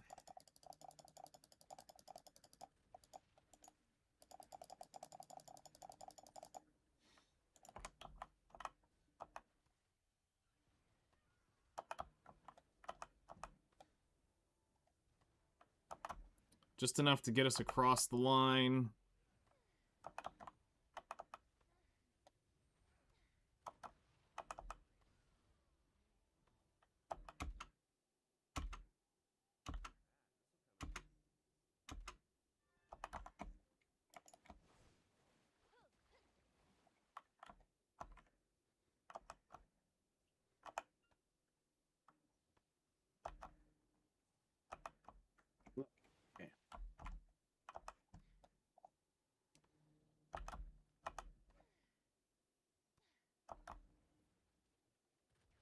Oh, that's cool.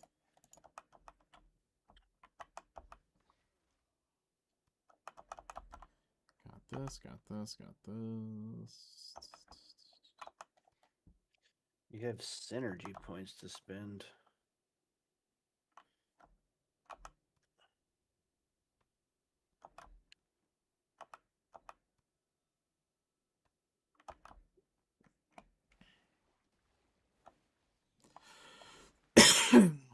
So who all do you have unlocked so far in that? Just Nova. I just started playing last night, so I've Okay. got Nova and Captain America. Oh, so they don't just get Unlock tokens. is Captain America just given to you, or is that Well, no. So they gives you 2 random hero unlocks when I started the game. okay? Right? Spun the wheel and got Cap, and now you play through a little tutorial mission where you play as like the standard Avengers, Cap, Black Widow, Hulk. So you play it as like a few characters right off at the get go. But yeah, you go in and just level them up. Like I said, you can play all the characters up to level 10. So like the first couple missions you can play To kind of get the with idea. every character, Oh, that's cool. and then go. But yeah, so I'm just leveling Nova right now. I haven't swapped over to a different character yet. I want to see what his powers and stuff are.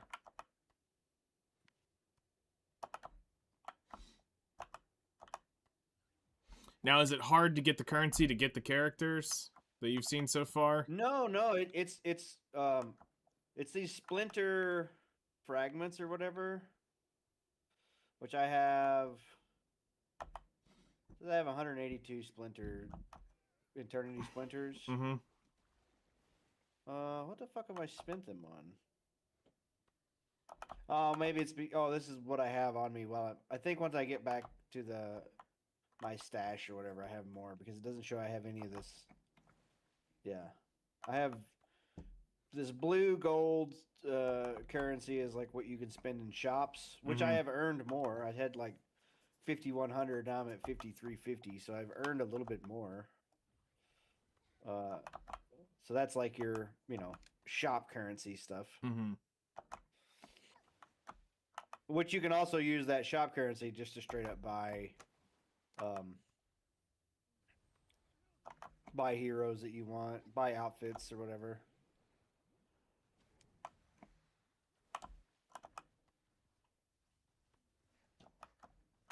Because it feels like they're kind of pulling from MCOC.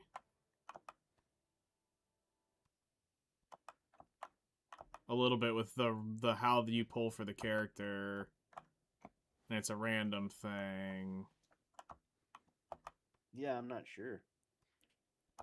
All I know is Seaton spent over $100,000 on that game. Pulling characters. I don't even understand what that means. What? Spending $100,000 on a game. Oh yeah. I mean, it was a highly competitive Marvel fighting game on mobile. And it's been out forever. And I mean, he's always trying to max limit break the character and doing stuff. I mean, they jokingly call him the CEO of Kabam because he spent so much money. And the fact is, Kabam's CEO actually came out and made a video just for him calling him the CEO of Kabam. Because he's literally funded over that much into their game. And all the YouTube videos and stuff he put into it. Yeah, that seems ridiculous.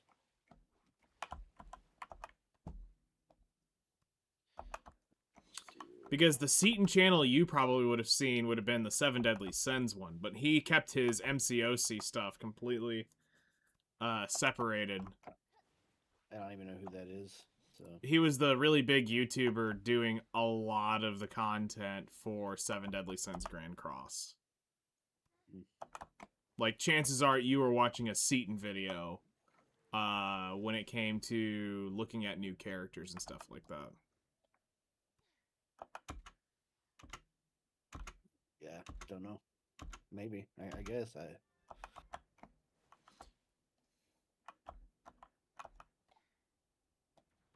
Every new character is the here I am spending 10 grand video. Sounds gross. Yep. And that was during COVID too. That was what made it even worse. Yeah, I mean, I look like Tectone. I watch him now, and he was big in Genshin, and like I didn't really watch him back then when he did that, but like I did watch like a podcast he's on. He's like, yeah, I spent like $300,000 in Genshin. I'm like, Jesus fucking Christ. Mm-hmm. So there's a fighting game that's pay to win though. Sounds So gross. it's take Mortal Kombat and make it Marvel characters. Yeah, okay. I mean, but what do you pay for? You're paying for the character. You're paying to do the basically the currency to summon the characters, and So it's like pay you're to win. yes. Pay to win fighting game sounds zero fun. Not gonna lie. You know what I mean? Like you buy a Mortal Kombat game and then you spend like $20 on like new characters that they drop or whatever. Okay, cool. Like new characters, they did more work on the game or whatever. So you buy a character pack. But it doesn't like they're all balanced or whatever. Like they're not a I don't know. It just sounds ridiculous as shit to me. Yep, I mean it's definitely a that one's a stretch to get into, because yes, because it's like it has the star system to it, so there's like Black Widow 4-star, Black Widow 5-star, Black Widow 6-star, Black Widow 7-star. Right. And you might be fighting against somebody who's a Black Widow 6-star, and you might be a Black Widow 7-star, and like I don't quite understand the balance of it, but all I know is it's the gacha rates that you're expecting, so it's like the 1% chance for that rated up. Then there's a bazillion different other characters inside the shell thing you're summoning on, and it's brutal. Yeah, sounds super gross to me. Yep. That's why I'm just not a fan of the free-to-play model. Like, I get it. I understand it. I'm just not a fan of it. Free-to-play models create one of two games. It creates either an outer plane level game where nobody wants to spend money on it because it's so generous, because it's meant to be something that you can go enjoy, have fun. And then you get the game like you know, kind of like Genshin? yeah, where Genshin, where you have to get those characters to be able to progress because they have to be, and you have to be in 5-star to progress the story or whatever, because otherwise you're just not powerful enough to beat the enemies that they have. pretty much you get the super predatory gacha stuff. What? See, here's the thing. I wouldn't mind Genshin models so much if the weapons weren't fucking there. If it was just the character, I wouldn't care as much. But now the fact that you gotta pull the fucking weapon for the character sucks.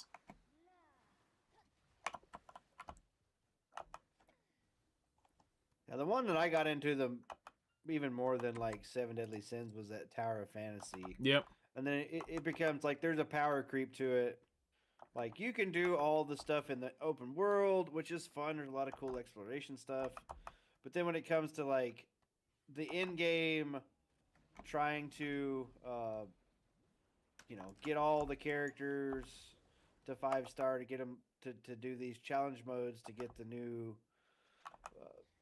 equipment or whatever the fuck it is, it's like there's just such a really ugly power creep to the game.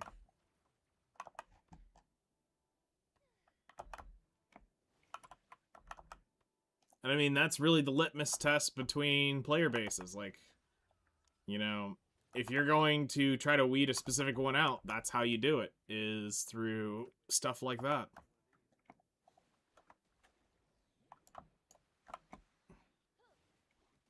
Yeah, which is why a lot of these stupid companies are like, oh yeah, I've seen a Genshin Impact. It makes a shit ton of money, and like that's the model they're trying to go for. Yep. And I find it really funny, which I don't know if we talked about it that much, but like with Fortnite losing shit, which just blows me away. They had made so much money, but now it's just like, oh, they can't afford to keep it going anymore. Because they've made it too Like, big, too. And you gotta think the royalty fees are probably kicking them in the ass at this point. Because it's not just their characters anymore. They've got their finger in fucking everything. It's still making... It was still making, like... I forget the number it made. It was like $20 billion off of one fucking IP, or whatever. It's like it's rivaling GTA, which was the most, it was at that time the most money ever made by a single game. I don't know, man. It's just, but that's that model. That model's obviously not sustainable because that was the model that Sony and all these other, like, oh, live service. Everything needs to be a Fortnite clone, right? Everything needs a battle royale. Everything needs to be free to play live service, and then we charge for, cosmetics and stuff. And cool part about Fortnite is like they never really were Like it was only ever cosmetics. Mm-hmm. You know, they never really went with like the pay to win structure of it. Yeah, I mean, they've pretty much kept it as, you know, the characters were the battle pass stuff, and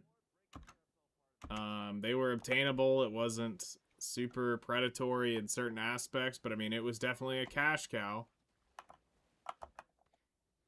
Yeah.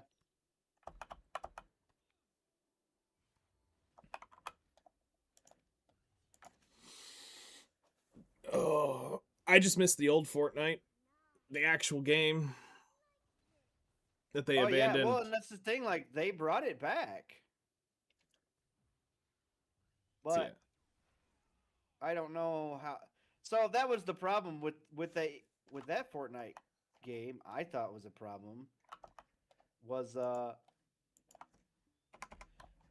they sorry, hang on, a million enemies just showed up. With that Fortnite game, they made it was pay to win too. Like you had to buy the V-Bucks to spin the wheels to get the more blueprints, to 5-star the blueprints to because it was definitely a power creep. Once you got, I forget what mission it was, but like you got to the point where like my weapons just weren't doing enough damage to fight off the waves or whatever. You know, my traps weren't doing enough damage to stop the wave. Like it just the power creep was so high.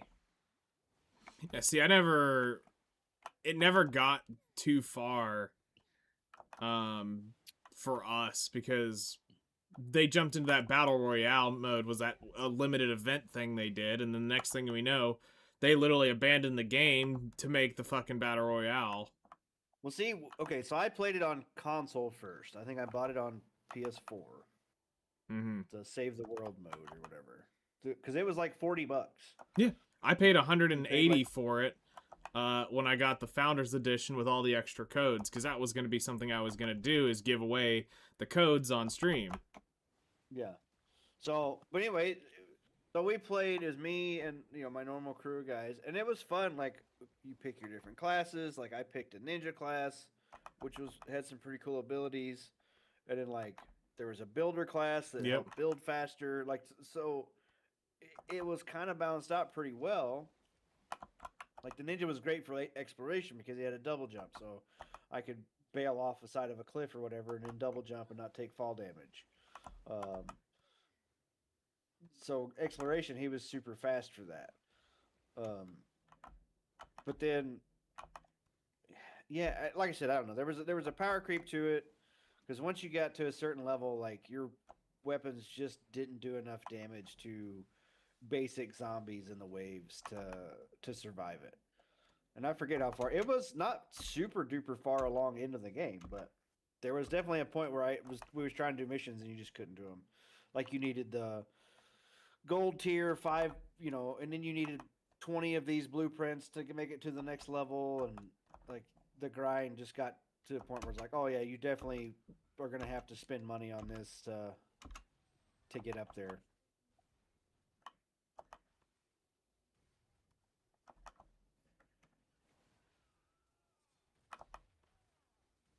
Yep.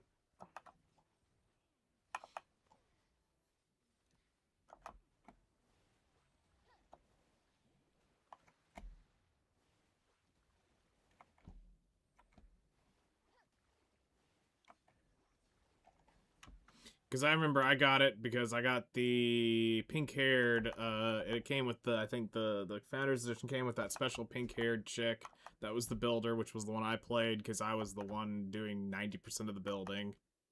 Yeah. Which, I mean, that was the fun part for me, was the building. Because we would build like these elaborate fucking mousetraps or whatever. Like, oh, you're supposed to protect this thing. We'd build like gateways around, and then they'd walk through all of our traps, and yeah, that was like, we had some like build a better mousetrap kind of thing going on, and that was super fun. It was like you wouldn't even shoot your gun if you did it right. Exactly. So, and that's why they left me to do that, because like, yeah, he'll figure that shit out before we just need to do it before the wave comes in. Yeah, yeah. It was, yeah, certain people would go and gather all the mats. Mm-hmm. You know.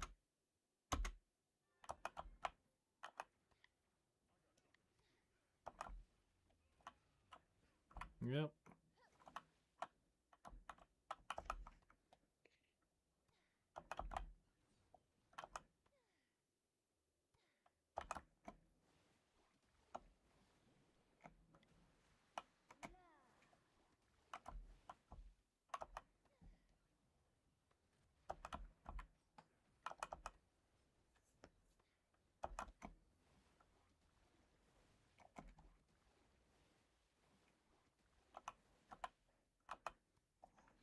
All right, so we'll go do our horse tap. Then the Kafra sap grind, and potentially Krogdalo's Sanctuary if it goes through.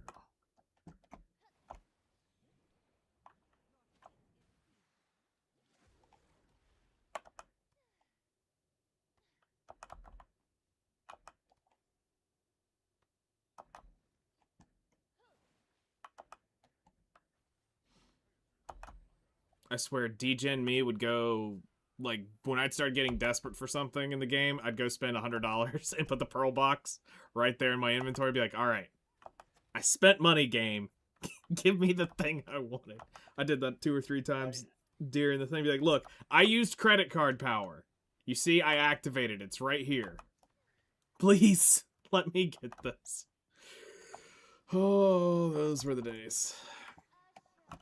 Memeing around doing dumb shit like that.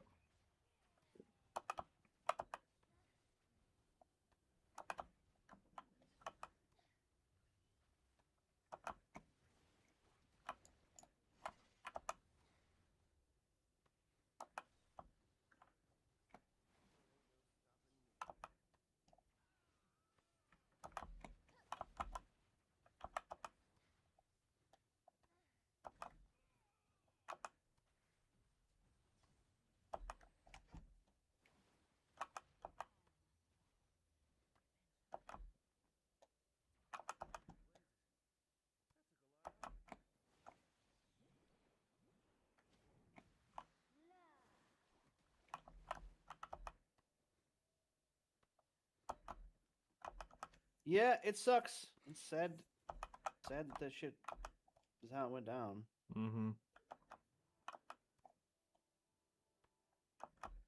And like I said, they brought it back, but too late. Maybe I don't know. Oh yeah, too late for me to go back. Especially when everybody doesn't give a shit anymore about it. So I tried. So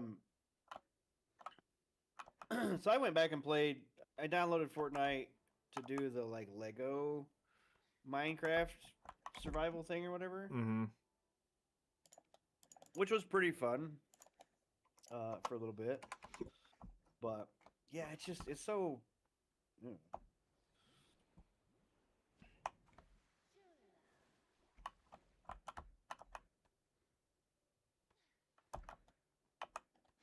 I mean, I don't blame them. They found a cash cow and they went all in on it. They're like, holy shit, wait, you're telling us we can make this kind of money? I mean, if I was in their shoes, would I really turn down the money? No. Yeah. I just wish that as that money started coming in, all they did is say, all right, we're going to bring a new dev team in to work on the Battle Royale. We're going to keep producing the game as we originally planned. And that the money that everybody spent on this game isn't just the biggest debate of all time. Yeah.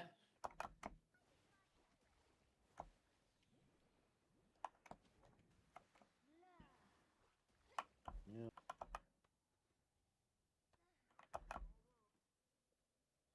I agree, man.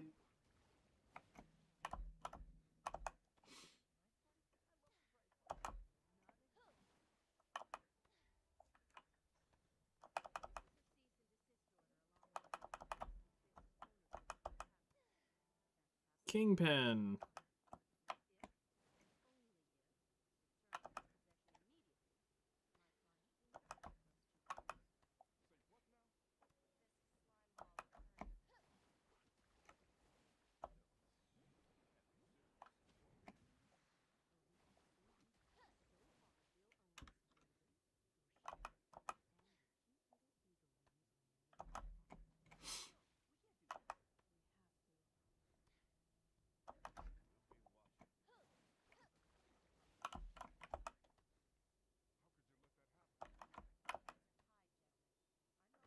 I mean, the budget is definitely low on stuff.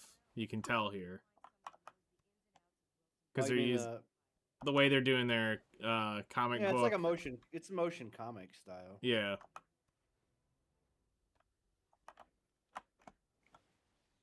Because it's not quite visual novel and it's not quite static comic.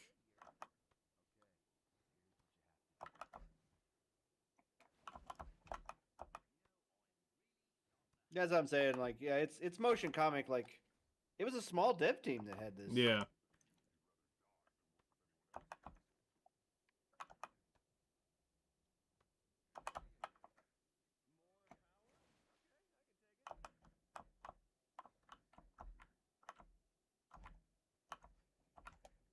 Yo, did I actually go so fast that I caught up to my old nodes?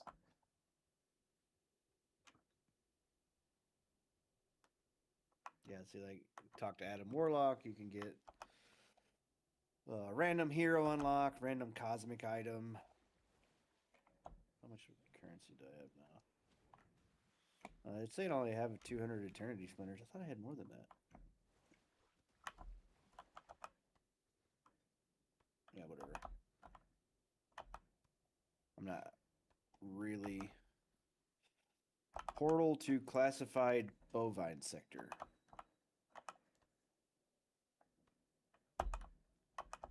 Portal to Bovineheim. That totally sounds like a Diablo Easter egg. Yeah. Like, fuck, even Lost Ark or Lost Sword got in on that meme. And they created a special cow level too in that game.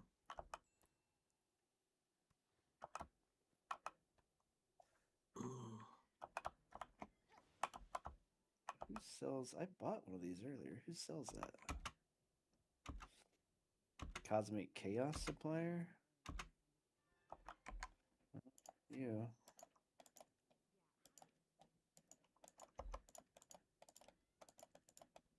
Super Group Sanction. Oh, it's a guild.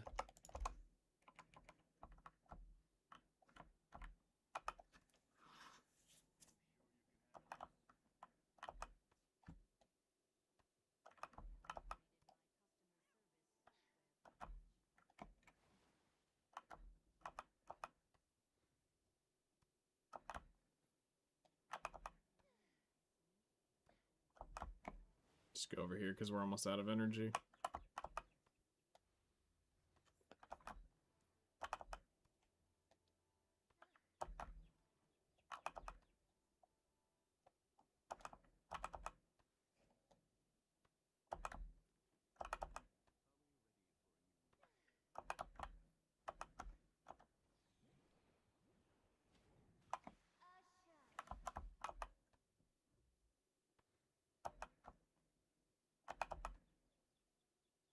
Mm-mm.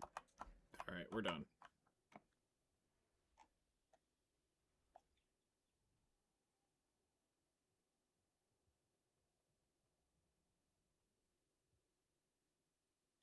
Oh, Uforge. I need some other kind of fucking currency that I don't have.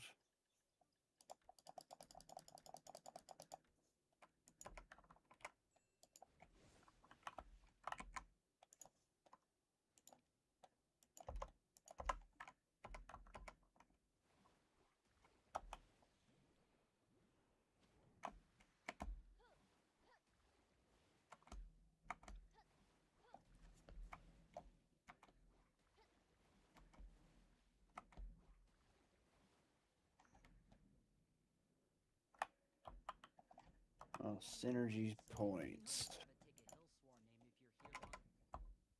Hero synergy. Passive bonuses.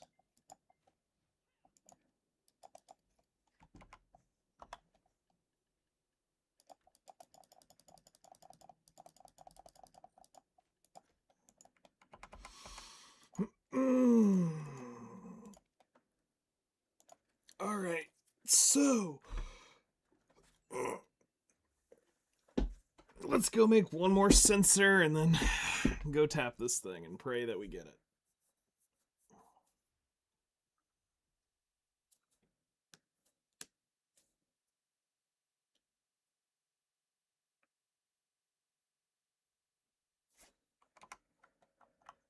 Okay.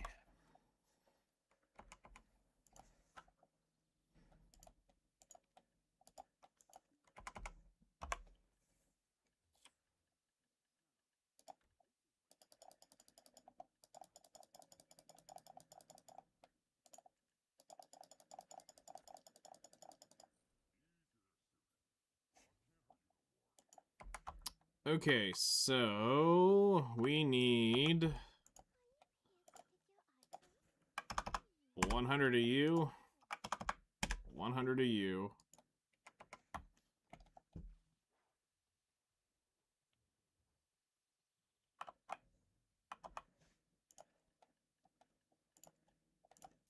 One of you. And then we need you, you, you.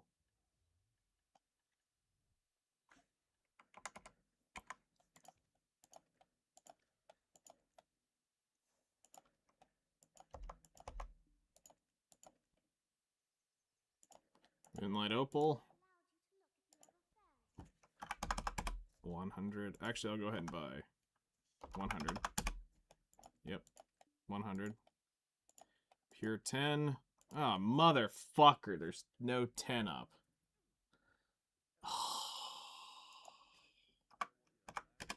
100.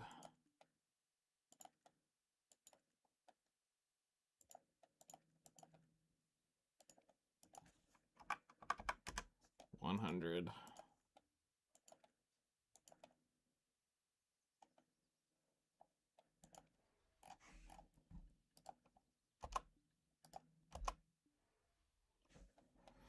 That is annoying.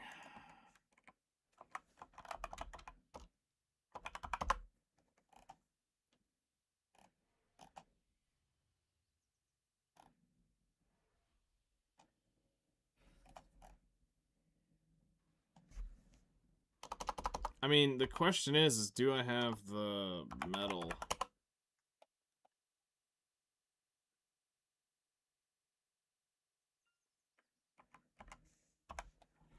Because it's what per one metal solvent? I mean, fuck it.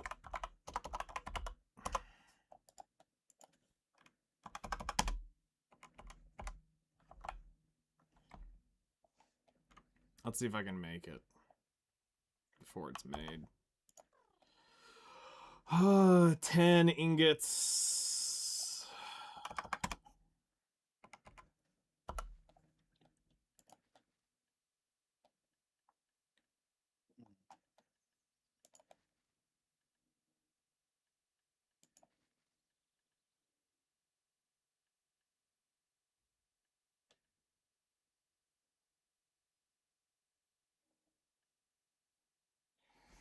Okay, so 100 of these should make...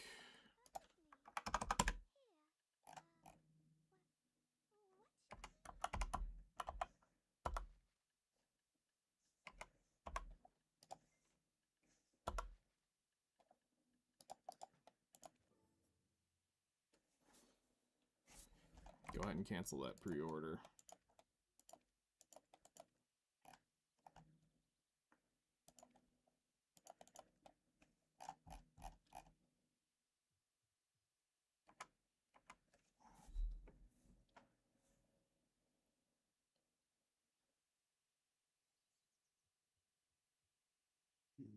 Donate to Pim, I guess.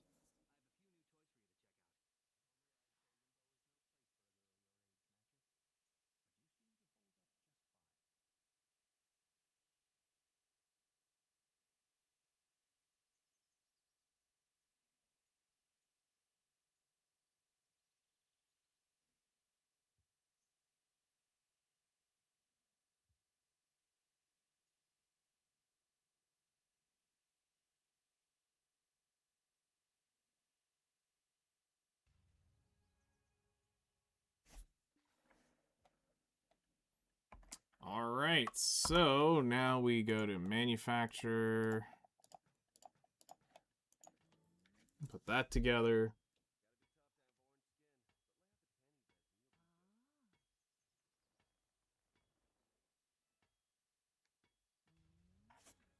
There's the old moon sensor. Now we manufacture.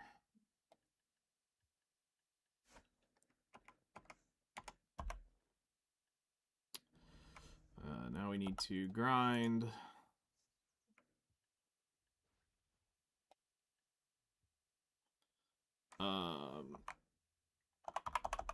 Everlasting herb. 100. Nature. 100.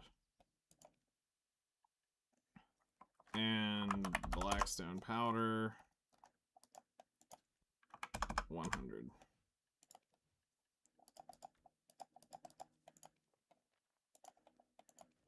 This should just one shot.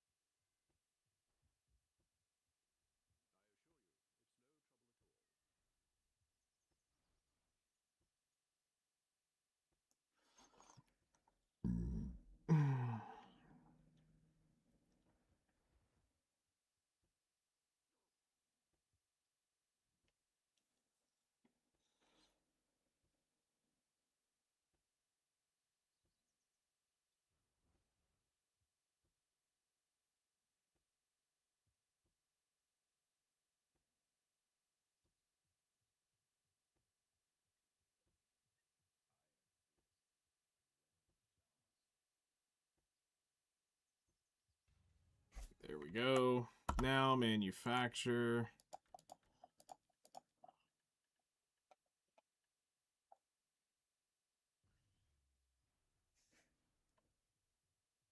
Oh, the feather. That I need to go buy.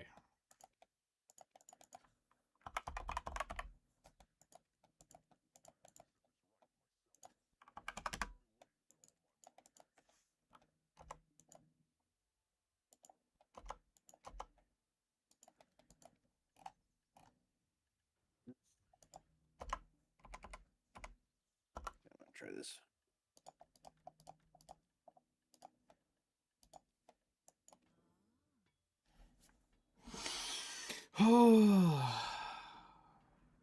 Please be it. I don't want to have to keep doing this shit. Let me get this damn horse.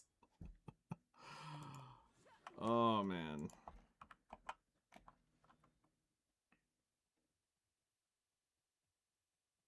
What are you trying to do? Just unlock a unique. So there are 3 what they call mythical horses. I have 2 of the 3. I have the Pegasus, I have the Unicorn, and now I'm trying to get the Hell Horse. And the Mythical Awakening, I have the 2 lower versions ready to go. I've already tapped this bitch 14 times. And now going for the 15th attempt, I think, is where we're at today.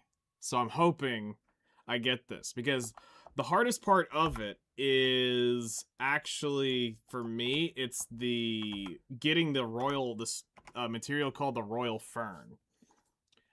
Because I don't have the horse training network set up to constantly churn over super high-end horses that I can get this box that makes that being the bottleneck. Because if I could get the ferns, I could crank this out probably in a few weeks. Nice. But I don't have the fern. I don't have the ability to do that because I'm not a horse trainer. It's a waste of time, usually, to AFK train. And what this third horse does is it would give me all 3, and then it would allow me to unlock this treasure item called the Krogdalo Sanctuary, which what that allows you to do is on any character, you just pull that sanctuary item over and you have all your stable horses right there. So you have all horses at all time on any character in your game. So that's kind of what I'm dealing with right now. Is I'm trying to get that unlocked so I have all 3, and then also because the I guess a cool factor is if you do unlock all 3, you can actually get Krogdalo himself, which is all 3 horses in one. So if you want, so basically if you're on land, you'll get all the super popping, all the instant accelerations from the Doom horse. Or if you go to fly and if you jump off into the air, you can fly like the Pegasus. If you run across the water, it'll run across the water. So we are on attempt 14 going on attempt 15. I think we are on Apocalyptica is the... I've been going back and forth. It's either going to land on Apocalyptica or it's going to land on Hades has been the horse name. So here's for 15 fucking attempts. It's a 5.8 success chance. And at 30 of 30, I get the horse. So, guaranteed. So, let's let this be it so I can get done with this. Please. Let this one be it. Nope. Son of a bitch. Well, now it's a 6% chance.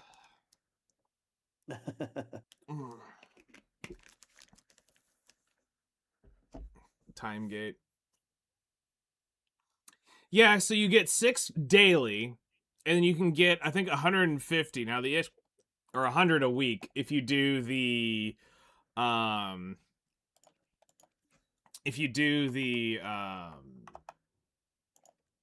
horse racing. But that's the one thing I don't want to fucking do. I absolutely hate the horse racing. So, yes, thank you. But that's what they're banking you to do. And I watched a friend of mine do the horse racing for a month straight, and it's like, no, I am not doing that shit. Now, according to another one of my friends that's pretty big into horse training, he's got 50,000 ferns just chilling. Because of all doing the Imperial Steed gives a chest that gives 100 per. So what I'm thinking is I'll do the Imperial Steed. So there is an easy-ish way I can get a hold of 1. And I've thought about buying this and getting one of the Imperial Steeds. And training it and doing the process to get that fern box. But yes, they should have... the way I'm looking at it, you should have 2 taps a week.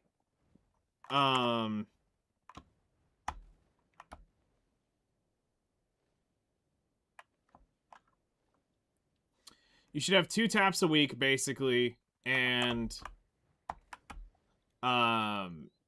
those 2 taps come from oh shit, you're in the water.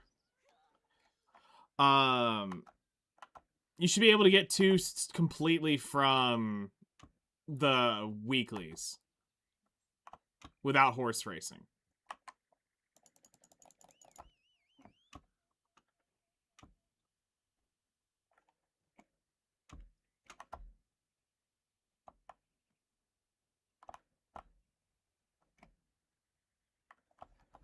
Where the shit am I? Oh, I know where I'm at.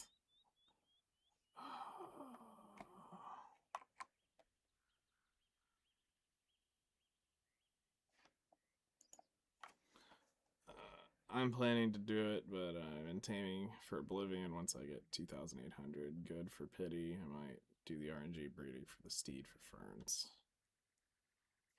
See, that's where I'm kind of stuck at is the flowers you're going to get really easy, especially right now while you have all these Imperials. But the thing is when you Imperial those steeds, you get 1,000 or you get 100 flowers every time you breed one of them. So do keep that in mind, is all those steeds that you're thinking about eventually doing, you could already be there. Because if you get them, the Imperial steed, once you Imperial them, you get 100 ferns with that. Like here, let me read off what is in this thing. So you get 10 mythical feathers, you get 100 flowers, you get 100 flowers of Oblivion, you get 100 royal ferns, then you get 20 stonetail fodder, 20 beast, 20 pure breast, 20 gem fruits, seaweed, deep blue hoof root, you get 50 of all the wind fragments, and you get that from that it's only T8s, I believe, is what makes this thing. I don't know. I'm not, like, checked out on it enough. And it's like, I'm at the point of, I will not do the horse racing thing, so I'm just slamming what horses I get through. I breed them, and if I get one, I get one. If not, fuck it.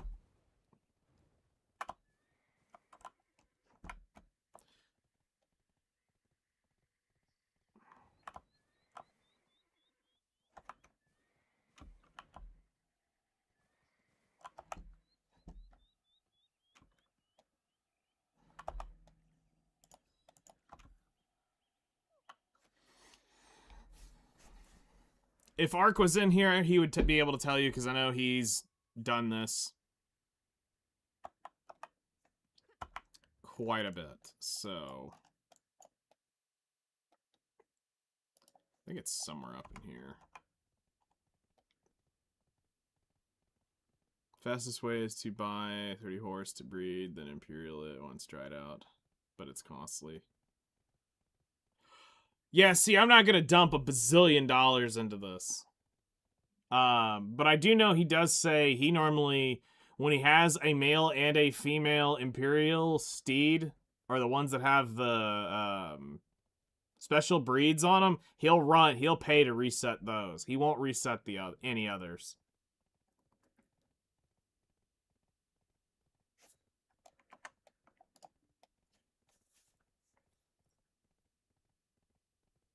So he'll actually pay money on the breed resets when he gets the big ones. Or the super special horses. He said he'll pay for those. But he won't do it on any of the others. And for me, I don't really want to get into the cash shop item of this. So, especially with me being at 15 now, I only need 15 more clicks and this thing's done. Which, yes, technically means I'm 15 weeks away from getting it, but my odds are getting much higher every week.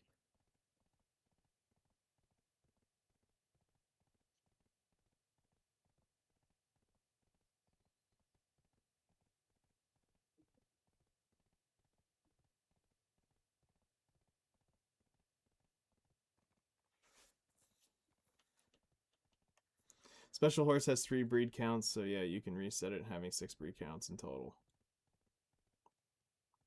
Yeah, which I can understand that being super important. It's just for me, I'm not going to do...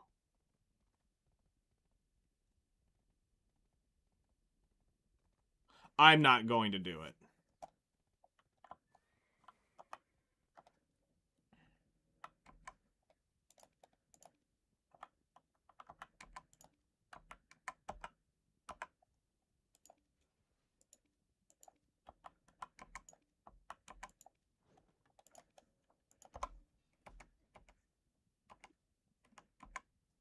Well, I think I'm gonna jump off here.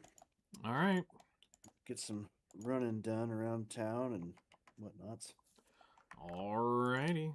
You have a good All right, rest of man. your afternoon. We'll see you later. Yeah. Later.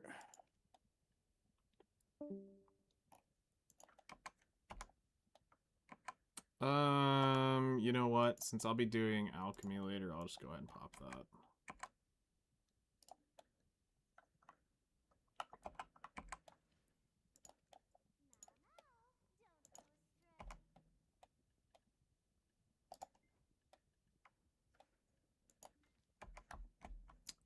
Okay, so Caphras tree number 1.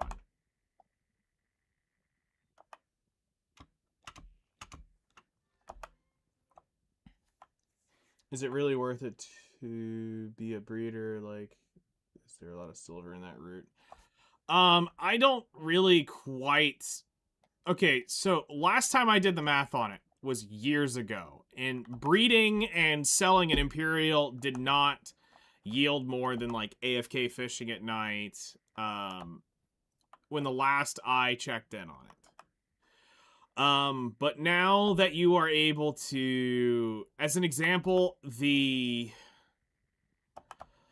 a night I am getting, when I do my,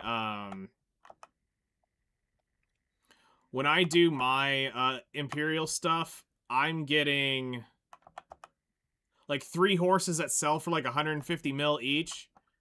When I would be AFK fishing, I would get over 800 mil a night.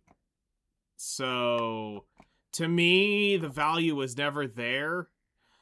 And I feel like once you've done the 3 horses, there's no reason for ever getting back on a horse.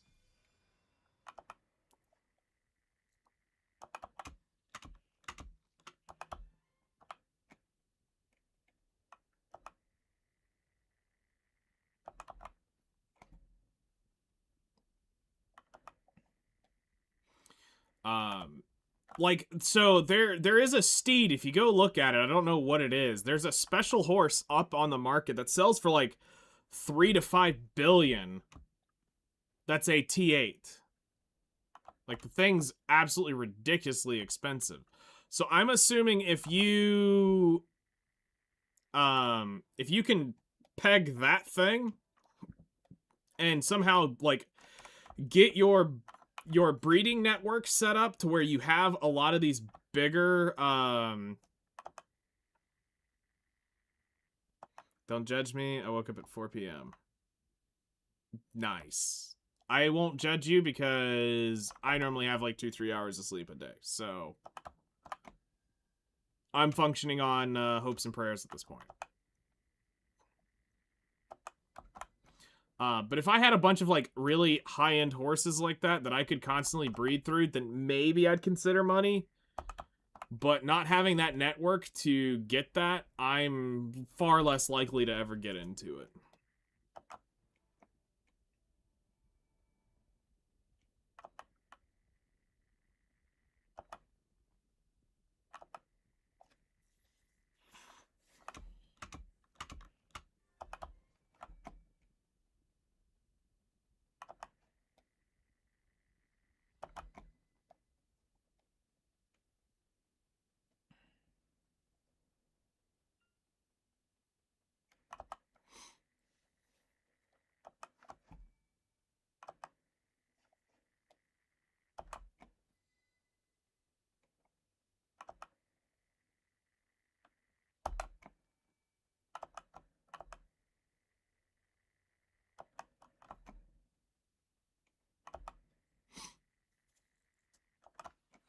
So right now, the way I'm doing it is probably not the best way. I buy a lot of the level 1 horses and level them up. That's how I'm going about it. And I'm tapping off of that, which saves me from having to do all the breeding. Like, I'm still breeding, but when I get a dud and I just get tier 7s or 6s, I'm not completely SOL. What is this place? We are up in Adania, up in the northern end, grinding Caphras sap out.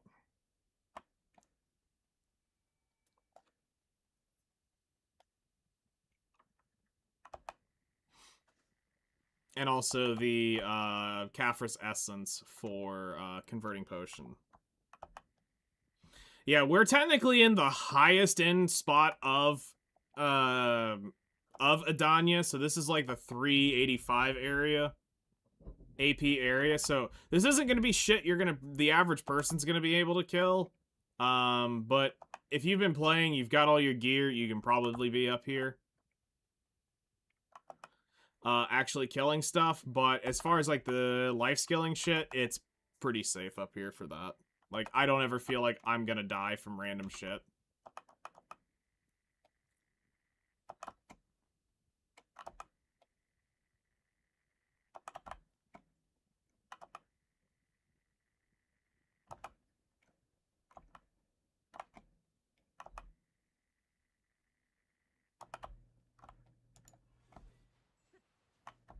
Yep. You have to have quite the setup to do Harmony Draughts, but once you get past all the setup, I have it down to like a 6 to 7 billion silver an hour grind. So no grind spot in the game currently drops that amount of cash, so with everything I do, it's worth, but it takes, you know, a very intensive setup to do it.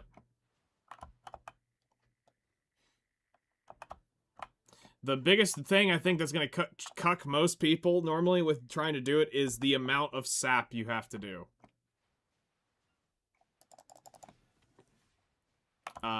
It is mostly sap gathering and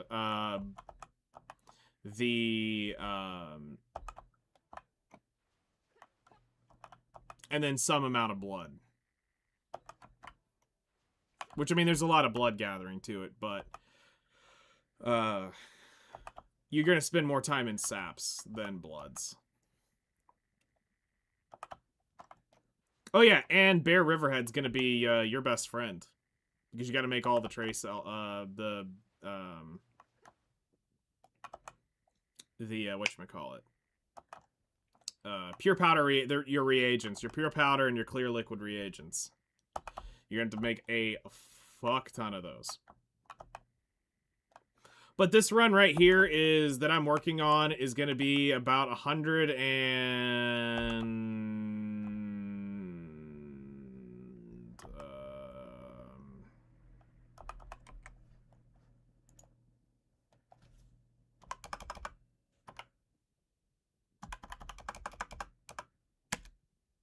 196 billion?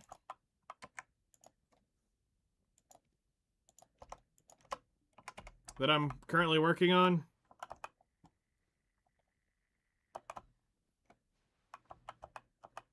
So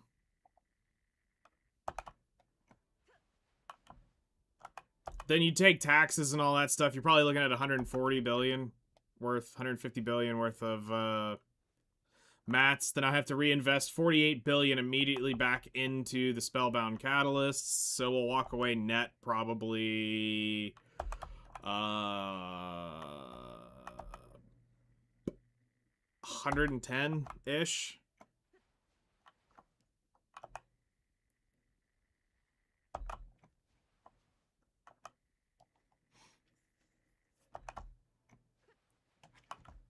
But Harmony Draughts are definitely not for the average person.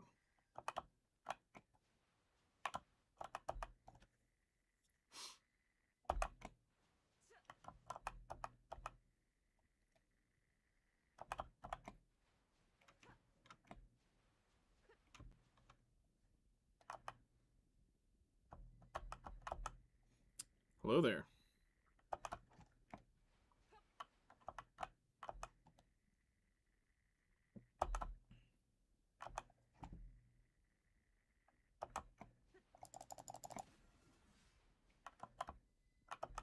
Good afternoon.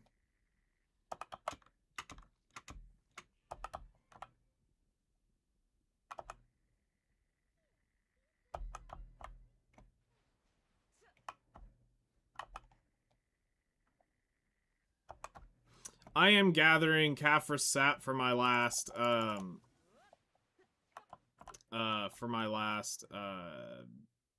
draught.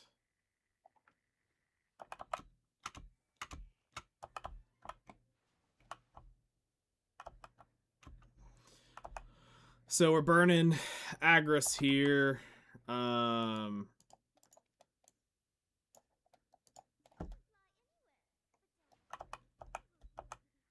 gonna do all my energy. This will should get me the sap I need, and we've got all of our stations done. I see you're still getting 1,000 mini games an hour. I mean, that's just called skill difference. Clearly.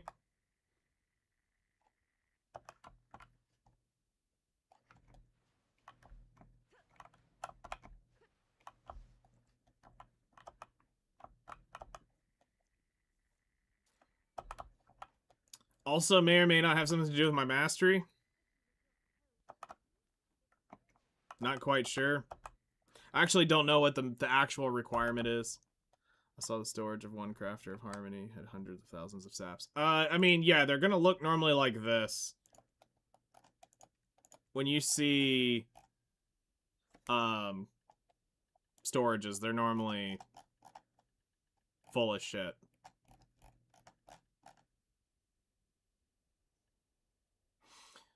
Like, I burn mine off because I'm trying to grind off my guru levels, so I am constantly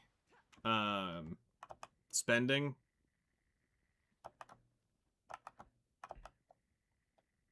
I mean, the bloods are fine if you got the right ones. The meats are cool if you're cooking red sauce and doing some of the meat dishes, but if you're not doing anything with those, then what's the point?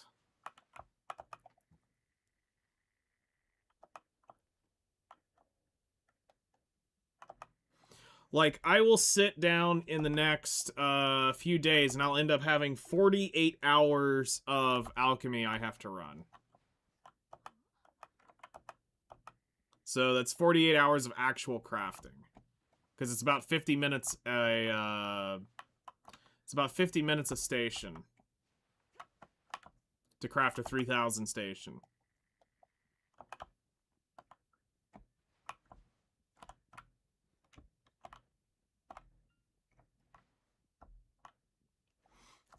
I haven't heard from him.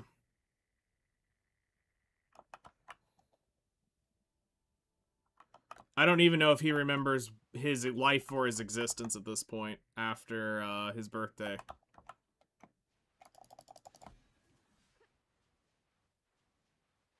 He may not know what up is down and down is up at this point. Depends on how hard he partied.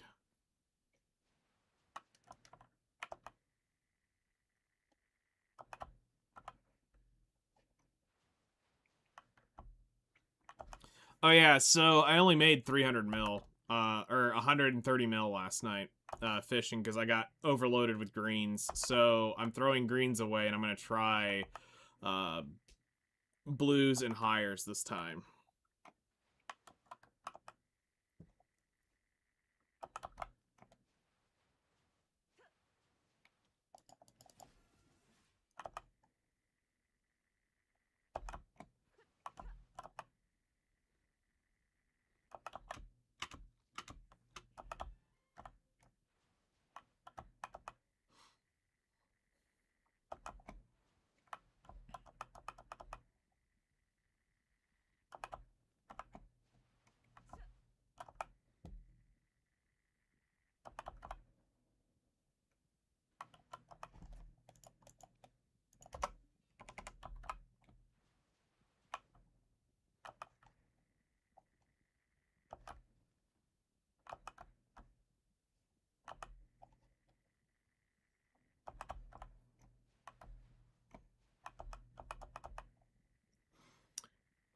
So we currently are 4,000 out of how many?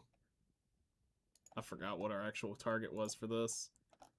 Target goal for this is I need 13,200 to walk away from here. So that's pretty obtainable with Agris.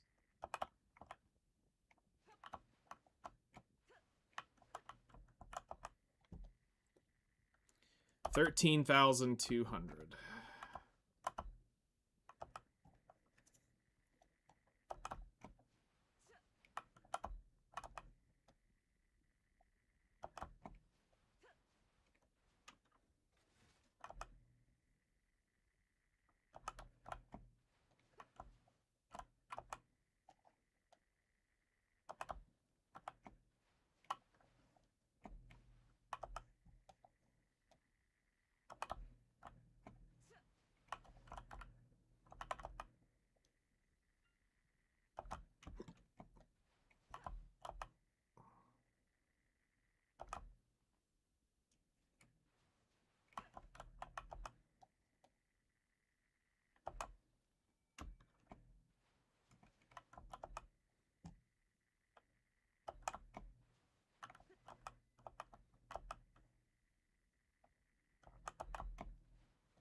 I think this is the first gathering spot that I can actually kill you on its own through the world.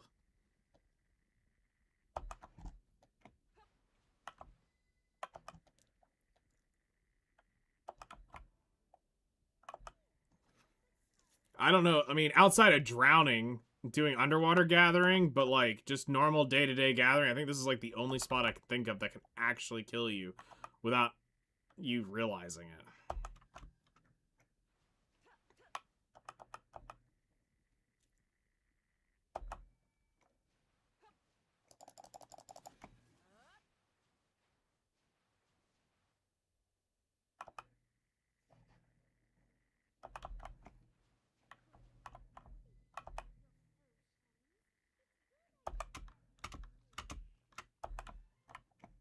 Also, did you get my message on probably why you were dying too much at Thornwood?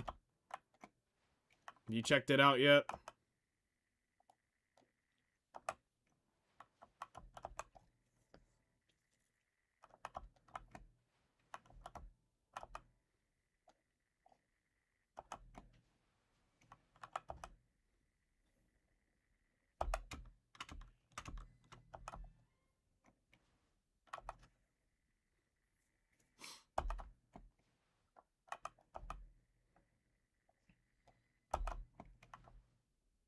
I think I got that one. I did.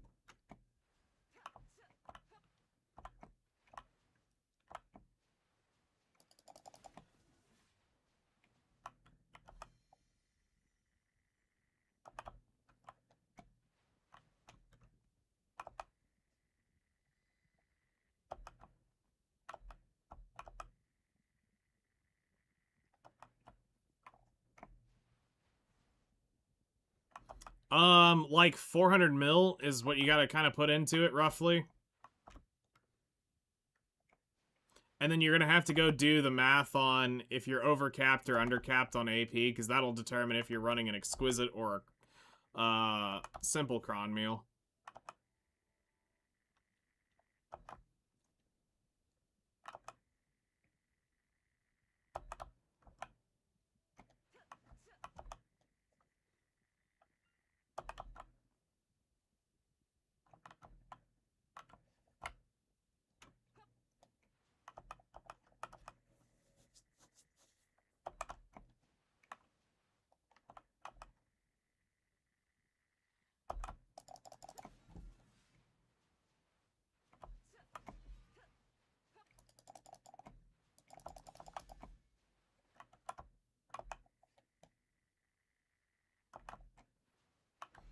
Basically, you need the fighting spirit crystals and then that one basic crystal from that drops from Gyphon, that spirit crystal from there. Because you just need to get your 100% bound resist, and then you'll be good.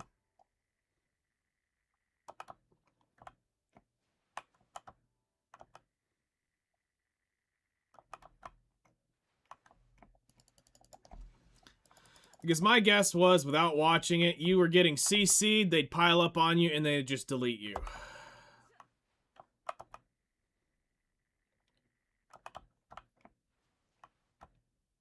Because you're getting floated, basically.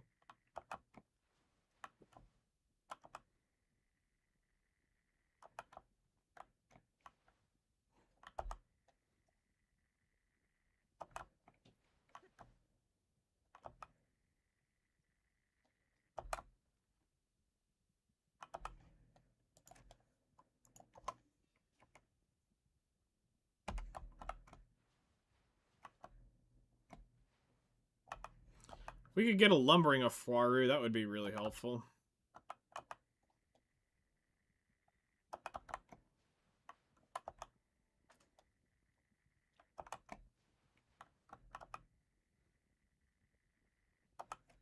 Make sure I do have everything. Yeah, I am. Yep, I am definitely fully maxed out for what I'm running.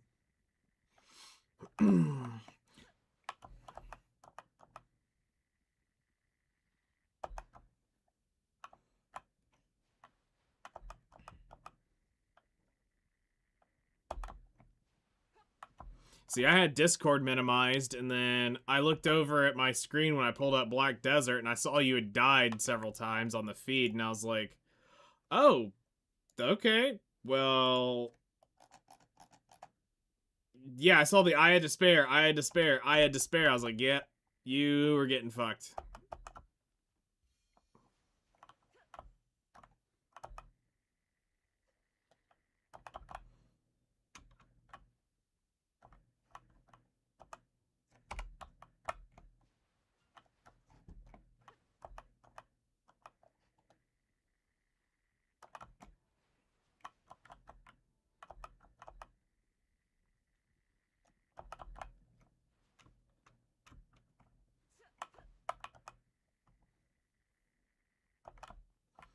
A lot of the Dekia spots, you're going to have to watch out for special one-shot mechanics that are exclusive to the Dekia lanterns.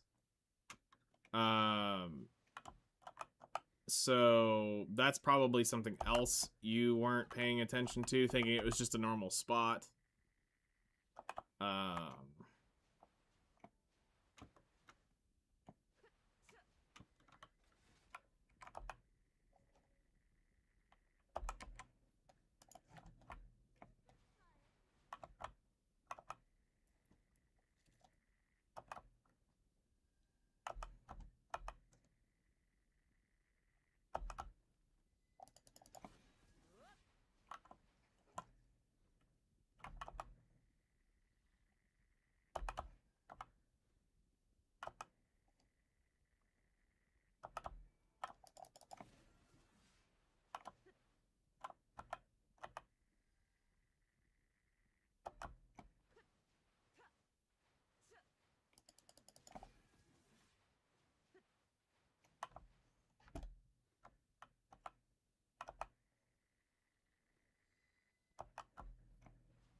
So the only thing we have to do is when I get back, I gotta chop the...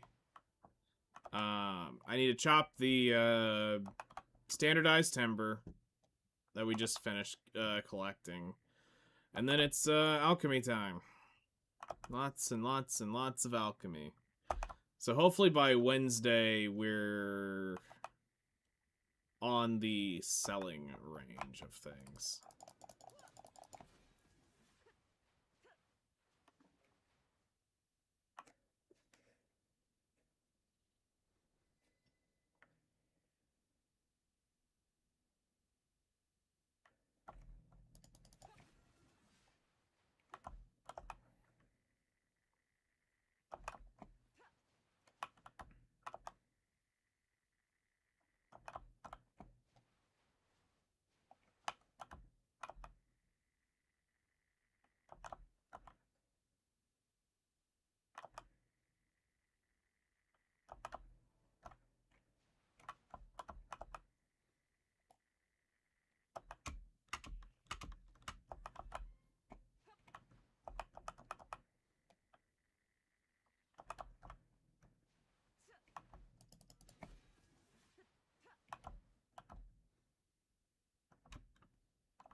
The fuck?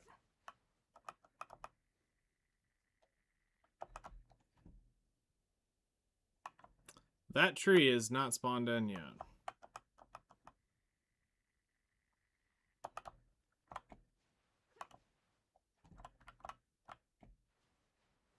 Weird.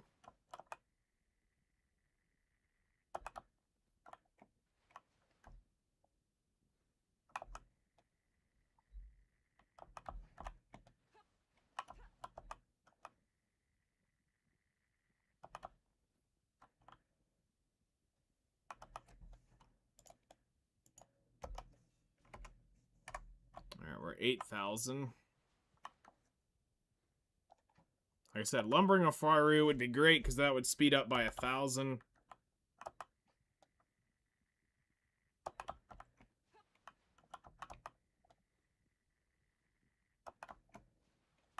$1,000 less, you don't have to grind.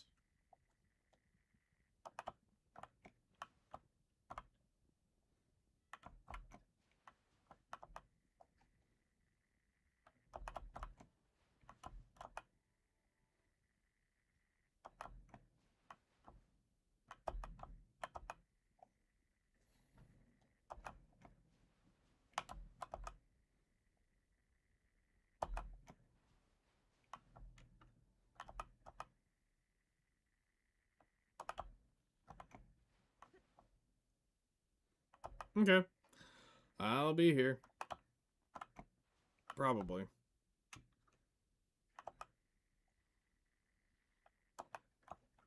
Yeah, food's important. Food is very, very, very important.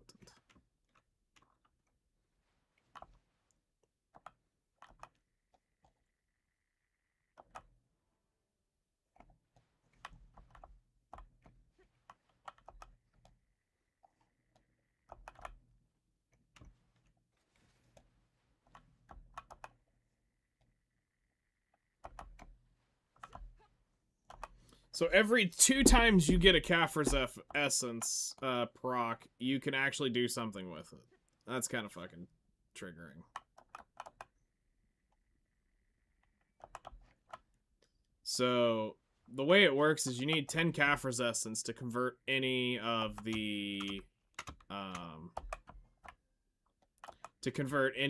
draughts, or not the draughts, the perfumes. So that's pretty annoying.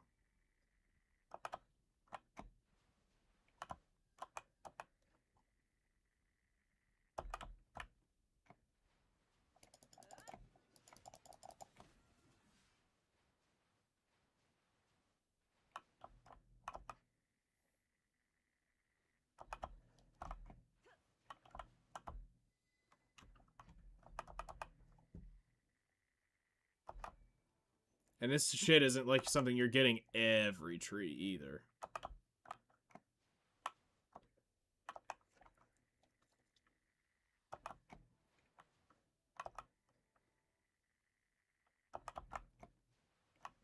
Also, one thing I think they need to do is they need to change the coral crystal from a blue item to a green item and make it proc more often. So that it's easier to gather. Like, an hour in gathering sessions should be getting a lot of those. Not a bazillion of them, but a lot. Enough to go, okay, yeah, no, this is doing something now. But, like, I've seen people gather hour, 2 hour, 3 hours and get maybe 1, maybe 2 crystals. So making the Elixir of Deep Sea is fucking ass.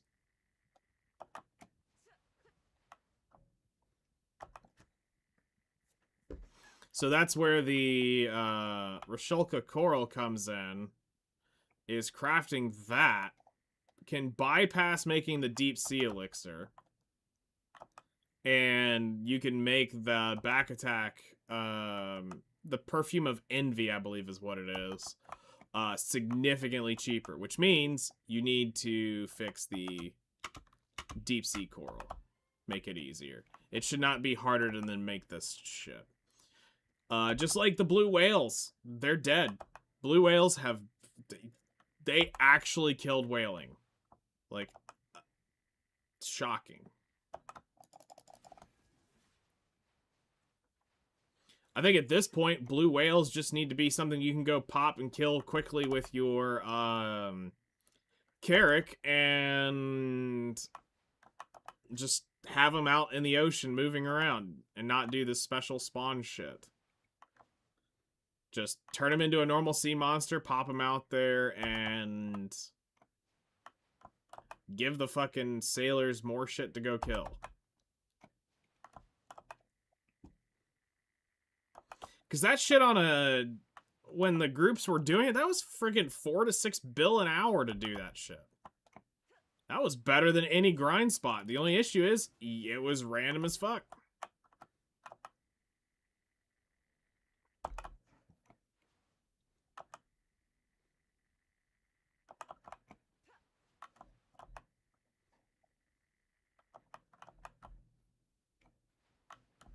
I can't tell you how many times I missed whales because it spawned while I was at dinner, asleep, or busy.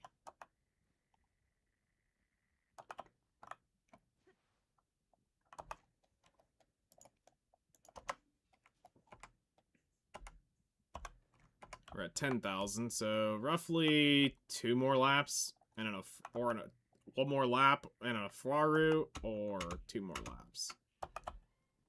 Which is fine, we've got the aggros for it.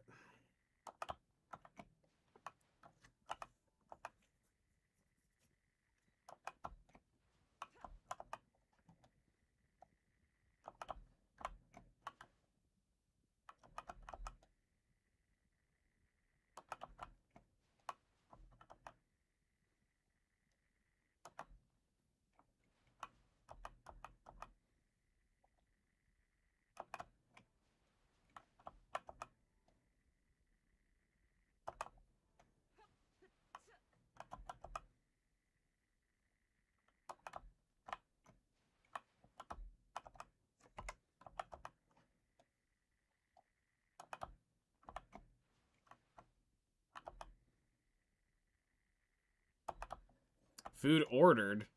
Oh my god, how Asian.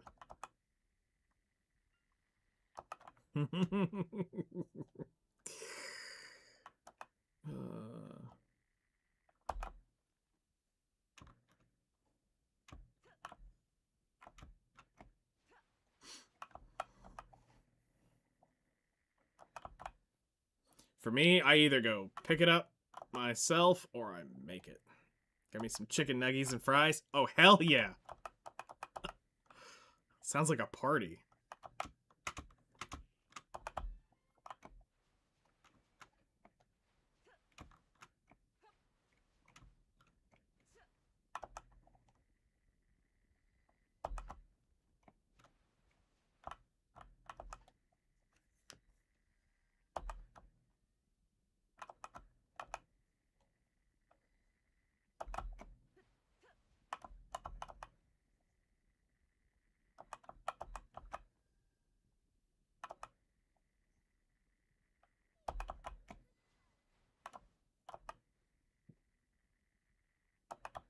Way too fill-in, whereas nuggies are just perfect. I can't argue with that logic, actually.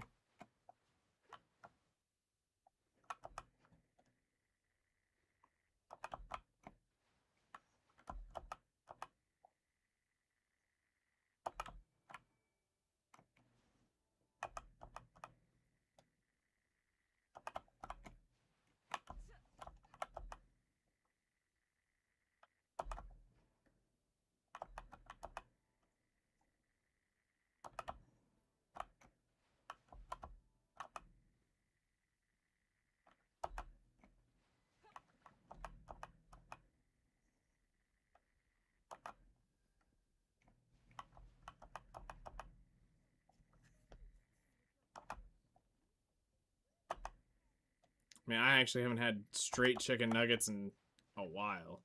I've had chicken tenders, chicken wings, chicken breasts. Nuggies, I haven't had in a while.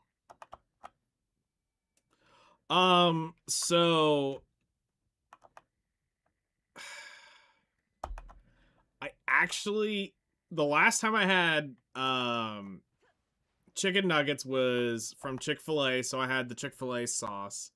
But one of the most addictive crack things, even though I absolutely cannot stand McDonald's, but I can still remember it as a kid, is eating the chicken nuggets, and the spicy mustard was fucking so damn good. So terrible for you, but so damn good. The spicy mustard was the absolute shit. But now I haven't touched McDonald's in 15 years? 20 years, maybe? No, 15. Yeah, it's about 15 years.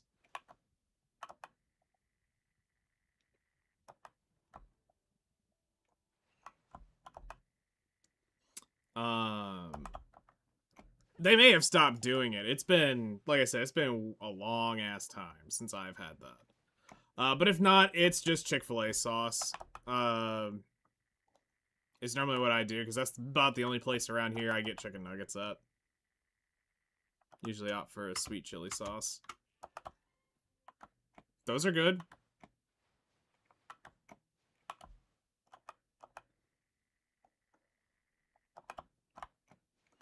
I approve of that. I mean, listen, throwing ketchup and some other shit on it. Worst case scenario. Well, shit. I ain't afraid to do that either.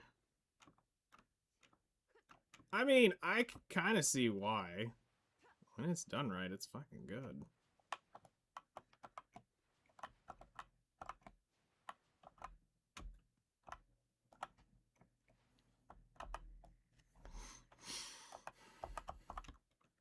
Like, you like just spicy enough and just sweet enough in like the same combination bite. Like, it's a great taste.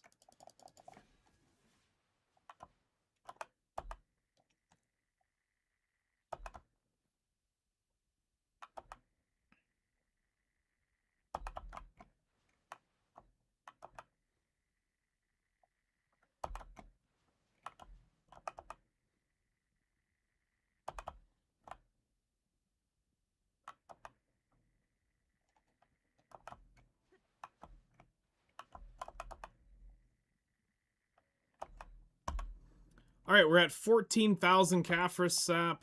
I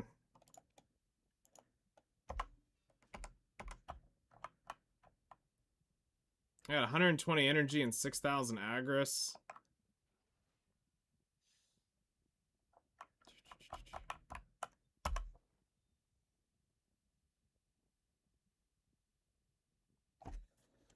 Can't really have chicken tenders or anything with southern deep fried because my stomach doesn't deal with it very well. I don't think anybody's stomach actually deals with it. I think it's just kind of like it does.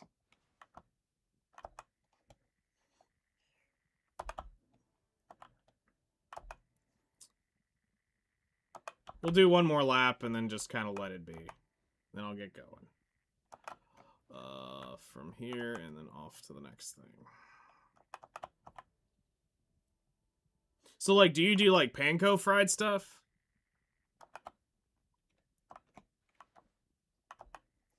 Same with pizza. I have pizza maybe once every 2 months. I rarely eat pizza. I only eat it from this one specific Italian restaurant, and and it's the best fucking pizza in the world.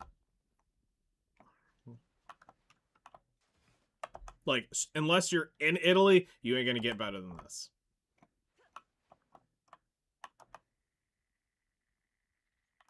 If you're in Italy, then absolutely that shit's gonna be everywhere.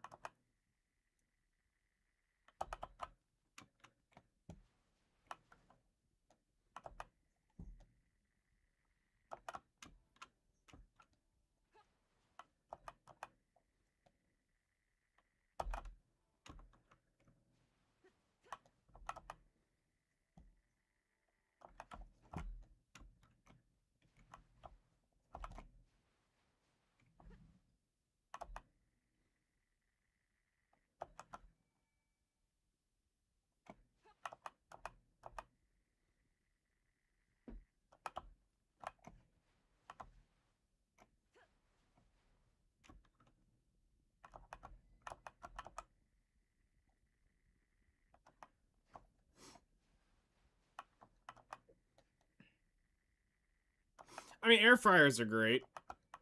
All an air fryer is just a convection oven in a micro sense.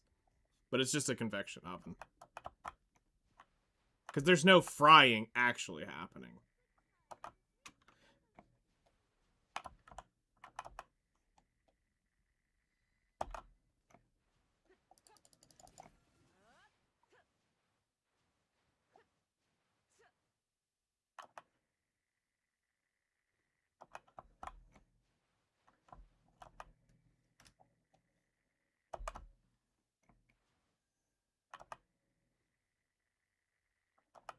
Mm-hmm.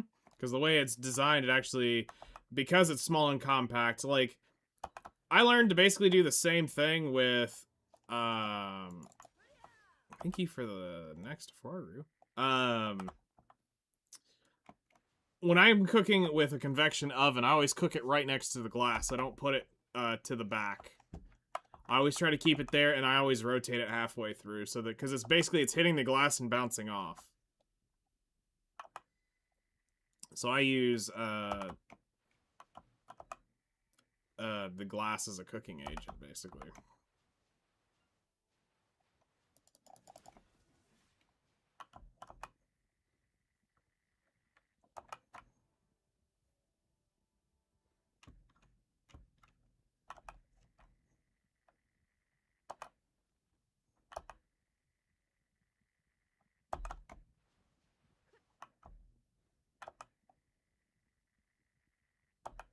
Yep. I mean, you've seen my dishes I've made. I've sent you several before. I mean, this was the whole reason you were basically proposing to me in the beginning anyway. Is I was supposed to be your food servant, is what you were wanting. Or some shit like that.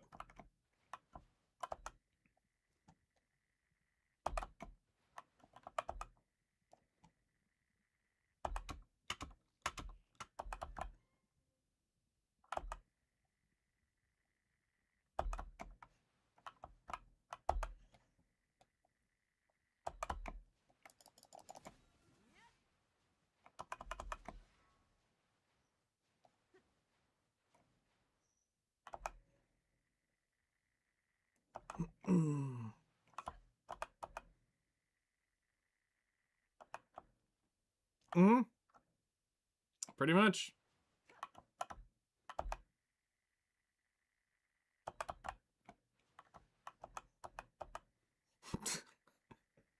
Oh, shit. Yep, I remember that.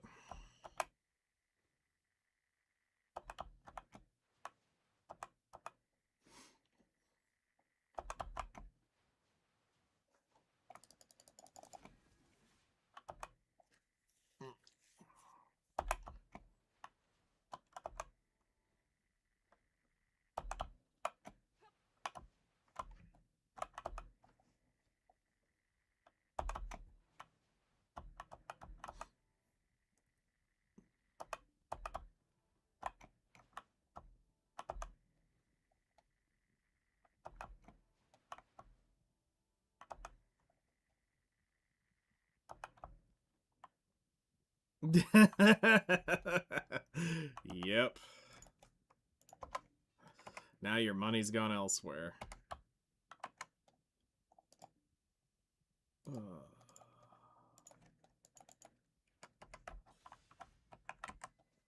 All right.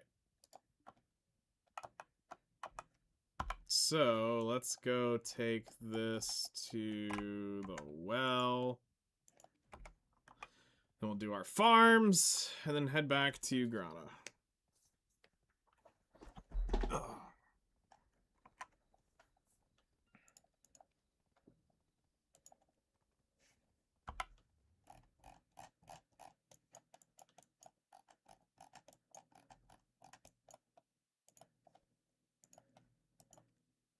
One hour and 48 minutes.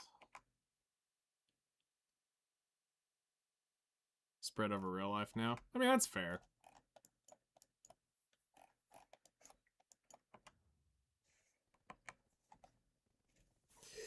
I just need to get out of this book thing and get that thing profitable, and then my free cash can come back, really. I mean, I've got 3 businesses I'm basically trying to get fired off all at once because I'm a masochist at this point. So...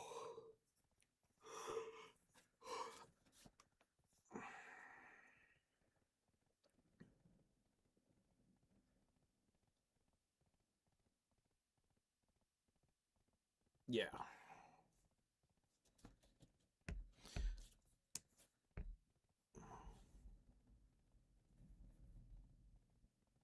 Won't be power crept by a new character after about 5 minutes? Exactly. Absolutely. You know, there's still shit that I spent year 1 that I'm still using today, and that's the best part about it is, yes, I've put too much money into this game, but I can still use it to this day.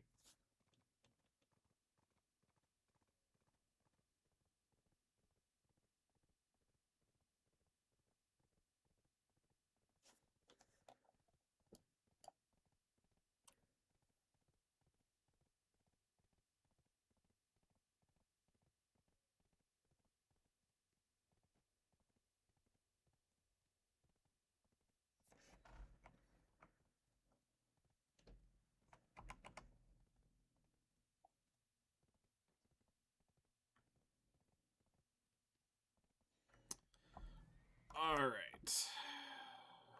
To Grana.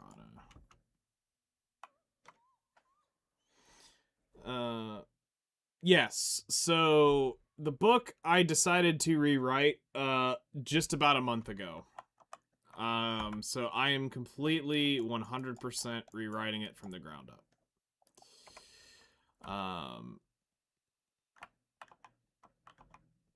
And the MMO is actually based off the book. So that's going to be a thing at some point down the road. But we're going to need money for that, because that ain't going to be a cheap endeavor.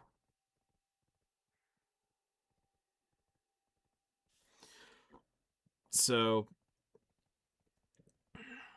I'm hoping by summer next year I'm out traveling, talking about the book and going to events and stuff. So we'll get to meet a lot of cool people along the way, and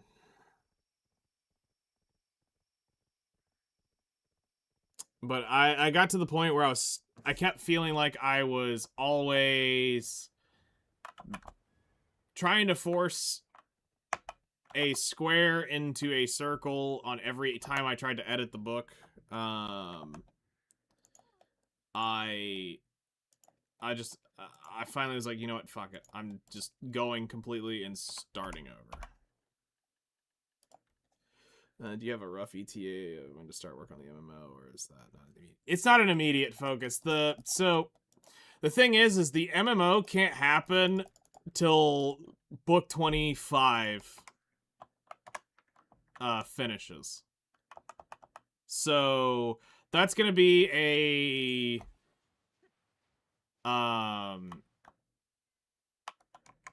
that's going to be roughly an 8-year endeavor before it ever gets to that point.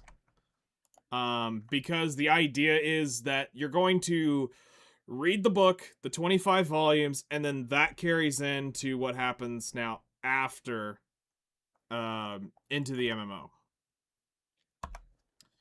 So it's a cool idea, and hopefully I can pull it off. So 17,000 Kaffir sap that run. Not actually too shabby.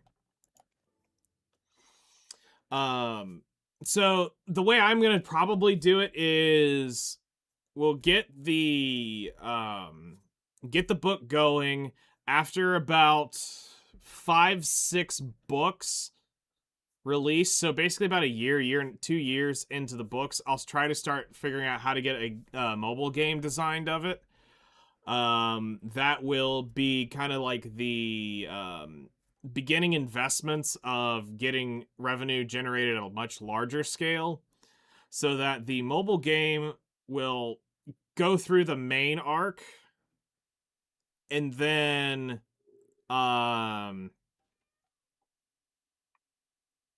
the MMO will be funded from the mobile game, and the mobile game will run alongside it, so that you kind of have two different ways to play it.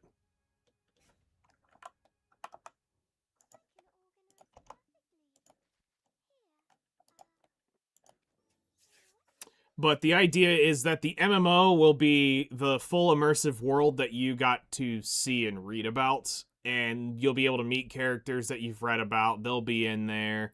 You'll get to interact with like the world as it was written. So you'll go walk streets where you've met characters. You'll see places, and eventually you'll be able to go to all the different like areas that you've seen in the story will be available, because the world is going to be enormous. Like, the actual world is, if you were to take one of the main countries, it's the size of the United States.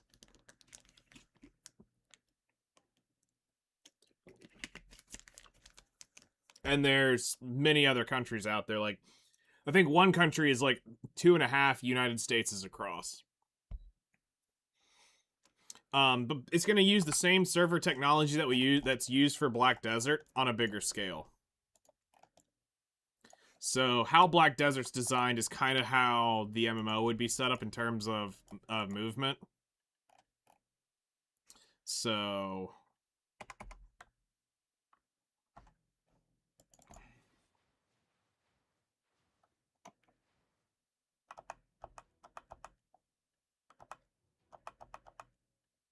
oh shit, we actually got a horse artifact? The fuck?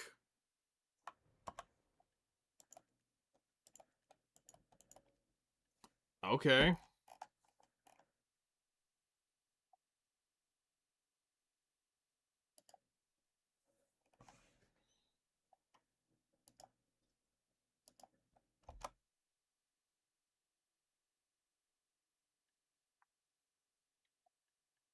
Pop that horse one in there until we figure out, do we want the horse training EXP, or do I want to,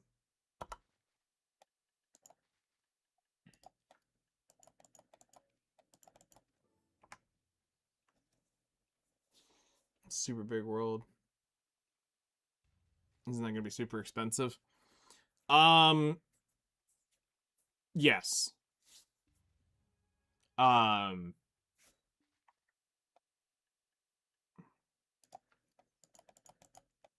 estimating that you're probably going to end up somewhere spending on it, it was around $450 to $600 million on the game to develop it, was the rough cost to get that thing rolling. The last time I talked to some people about it, they said the technology wasn't quite there yet, that you're basically, you're waiting for technology to evolve that is Black Desert, but you need an upgraded version of Black Desert, basically. in terms of like the engine and how things work. Because some of the systems that we had in there are like revolutionary systems. Yeah, 600 million USD.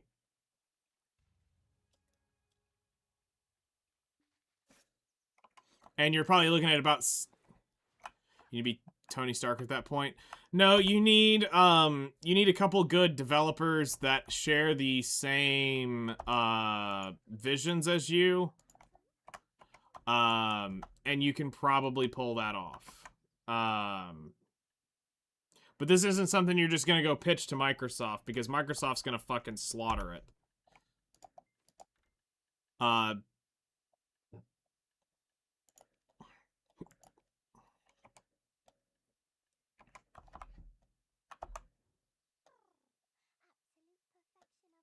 But yes, there will be a lot of, which is why I said the mobile game I'm gonna really be relying on to see if I can get that to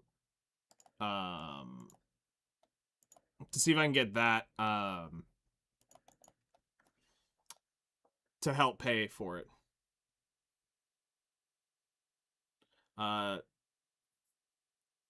Yeah. I mean, it's gonna need a single large investor into it for sure. But it's going to come with stipulations, and if they can't take it, then it just doesn't happen. I'm not going to do it and half-ass it.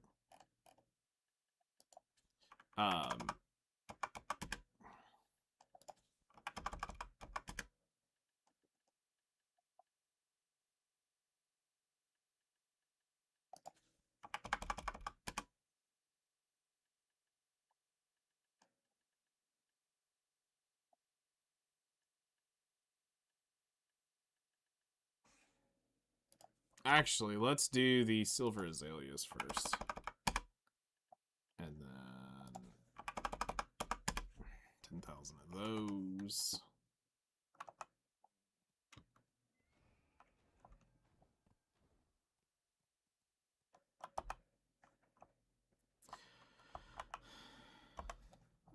Alright, let's go put my farm shit up, and then I'm gonna get off.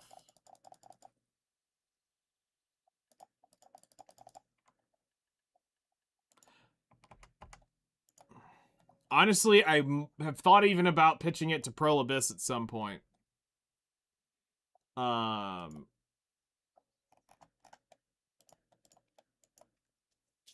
Because they already have the Black Desert framework. So they already know about MMOs. And fairly successful, I would say. It's not that I really want it to be made like Black Desert, it's just they happen to have some of the idea of it already done. Because the issue is I need the visual game engine for it to look like it was made from Guilty Gear, but I need the world to function like it's Black Desert, if that makes sense.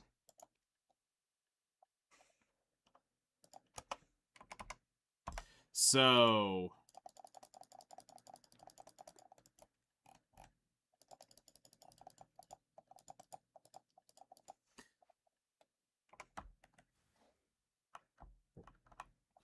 that's why I had been looking at Pearl Abyss for it.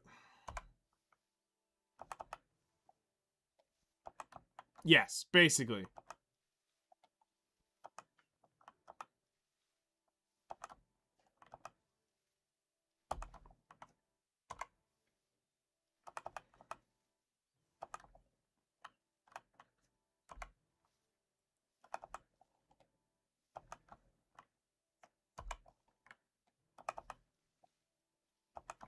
But the difference is there won't be class-locked bullshit. Like, there's a lot of the BDO shit that's getting ripped out of this.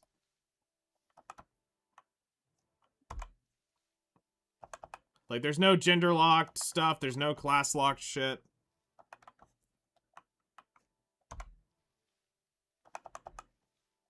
Basically, your character... There's gonna be a leg taken from Final Fantasy XIV of the alt idea is frowned upon. So you really won't be able to have, like, character name A, character name B. You can do it, but you're not going to get access to your stuff from the other thing. It's basically you create a character, you are the character. Your legacy means more than your multiple characters' legacies. So alts aren't going to be a thing. I mean, you can do it, but it's not going to be a thing. Like, it's going to be designed around not having alts. Because the idea is, think about it more like Sword Art Online, where you go in and you're the character, and now how your legacy tells the story is more important than you having 25 characters that play all these different classes. You can switch to any class, kind of like 14. So if you want to be a healer, you can be a healer. You want to be a damage dealer, you can be a damage dealer. You want to be an enchanter, you can be an enchanter. And who knows, maybe your fate gets decided by some sort of rare drop you get, and all of a sudden now you were gonna be, let's say, a warrior, but now you get this epic mage item, and it's super, super rare, and you're like, well, fuck, now I kind of want to be a mage.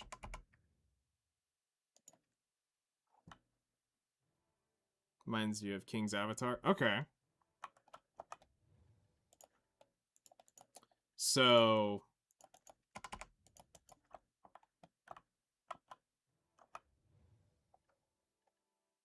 okay, I'll try to get around to it at some point.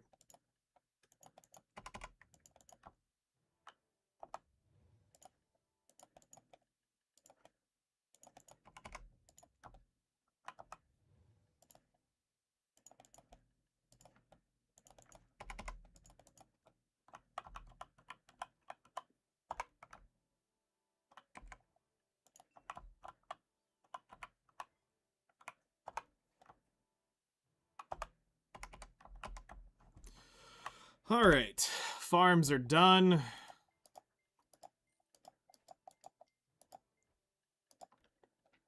We're going to be burning off all of our hump mushrooms. Such a good enemy. If I can get through all of it. Okay, so it's one of those. It's a long one.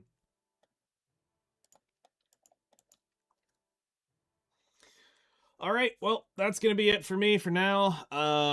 Hopefully I can get back on here later this evening. Not exactly sure what time that will be. But we'll get on here later, do a little bit of stuff.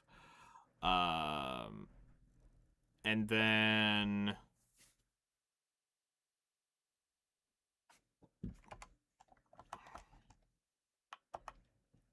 we will probably start the big alchemy shit tomorrow.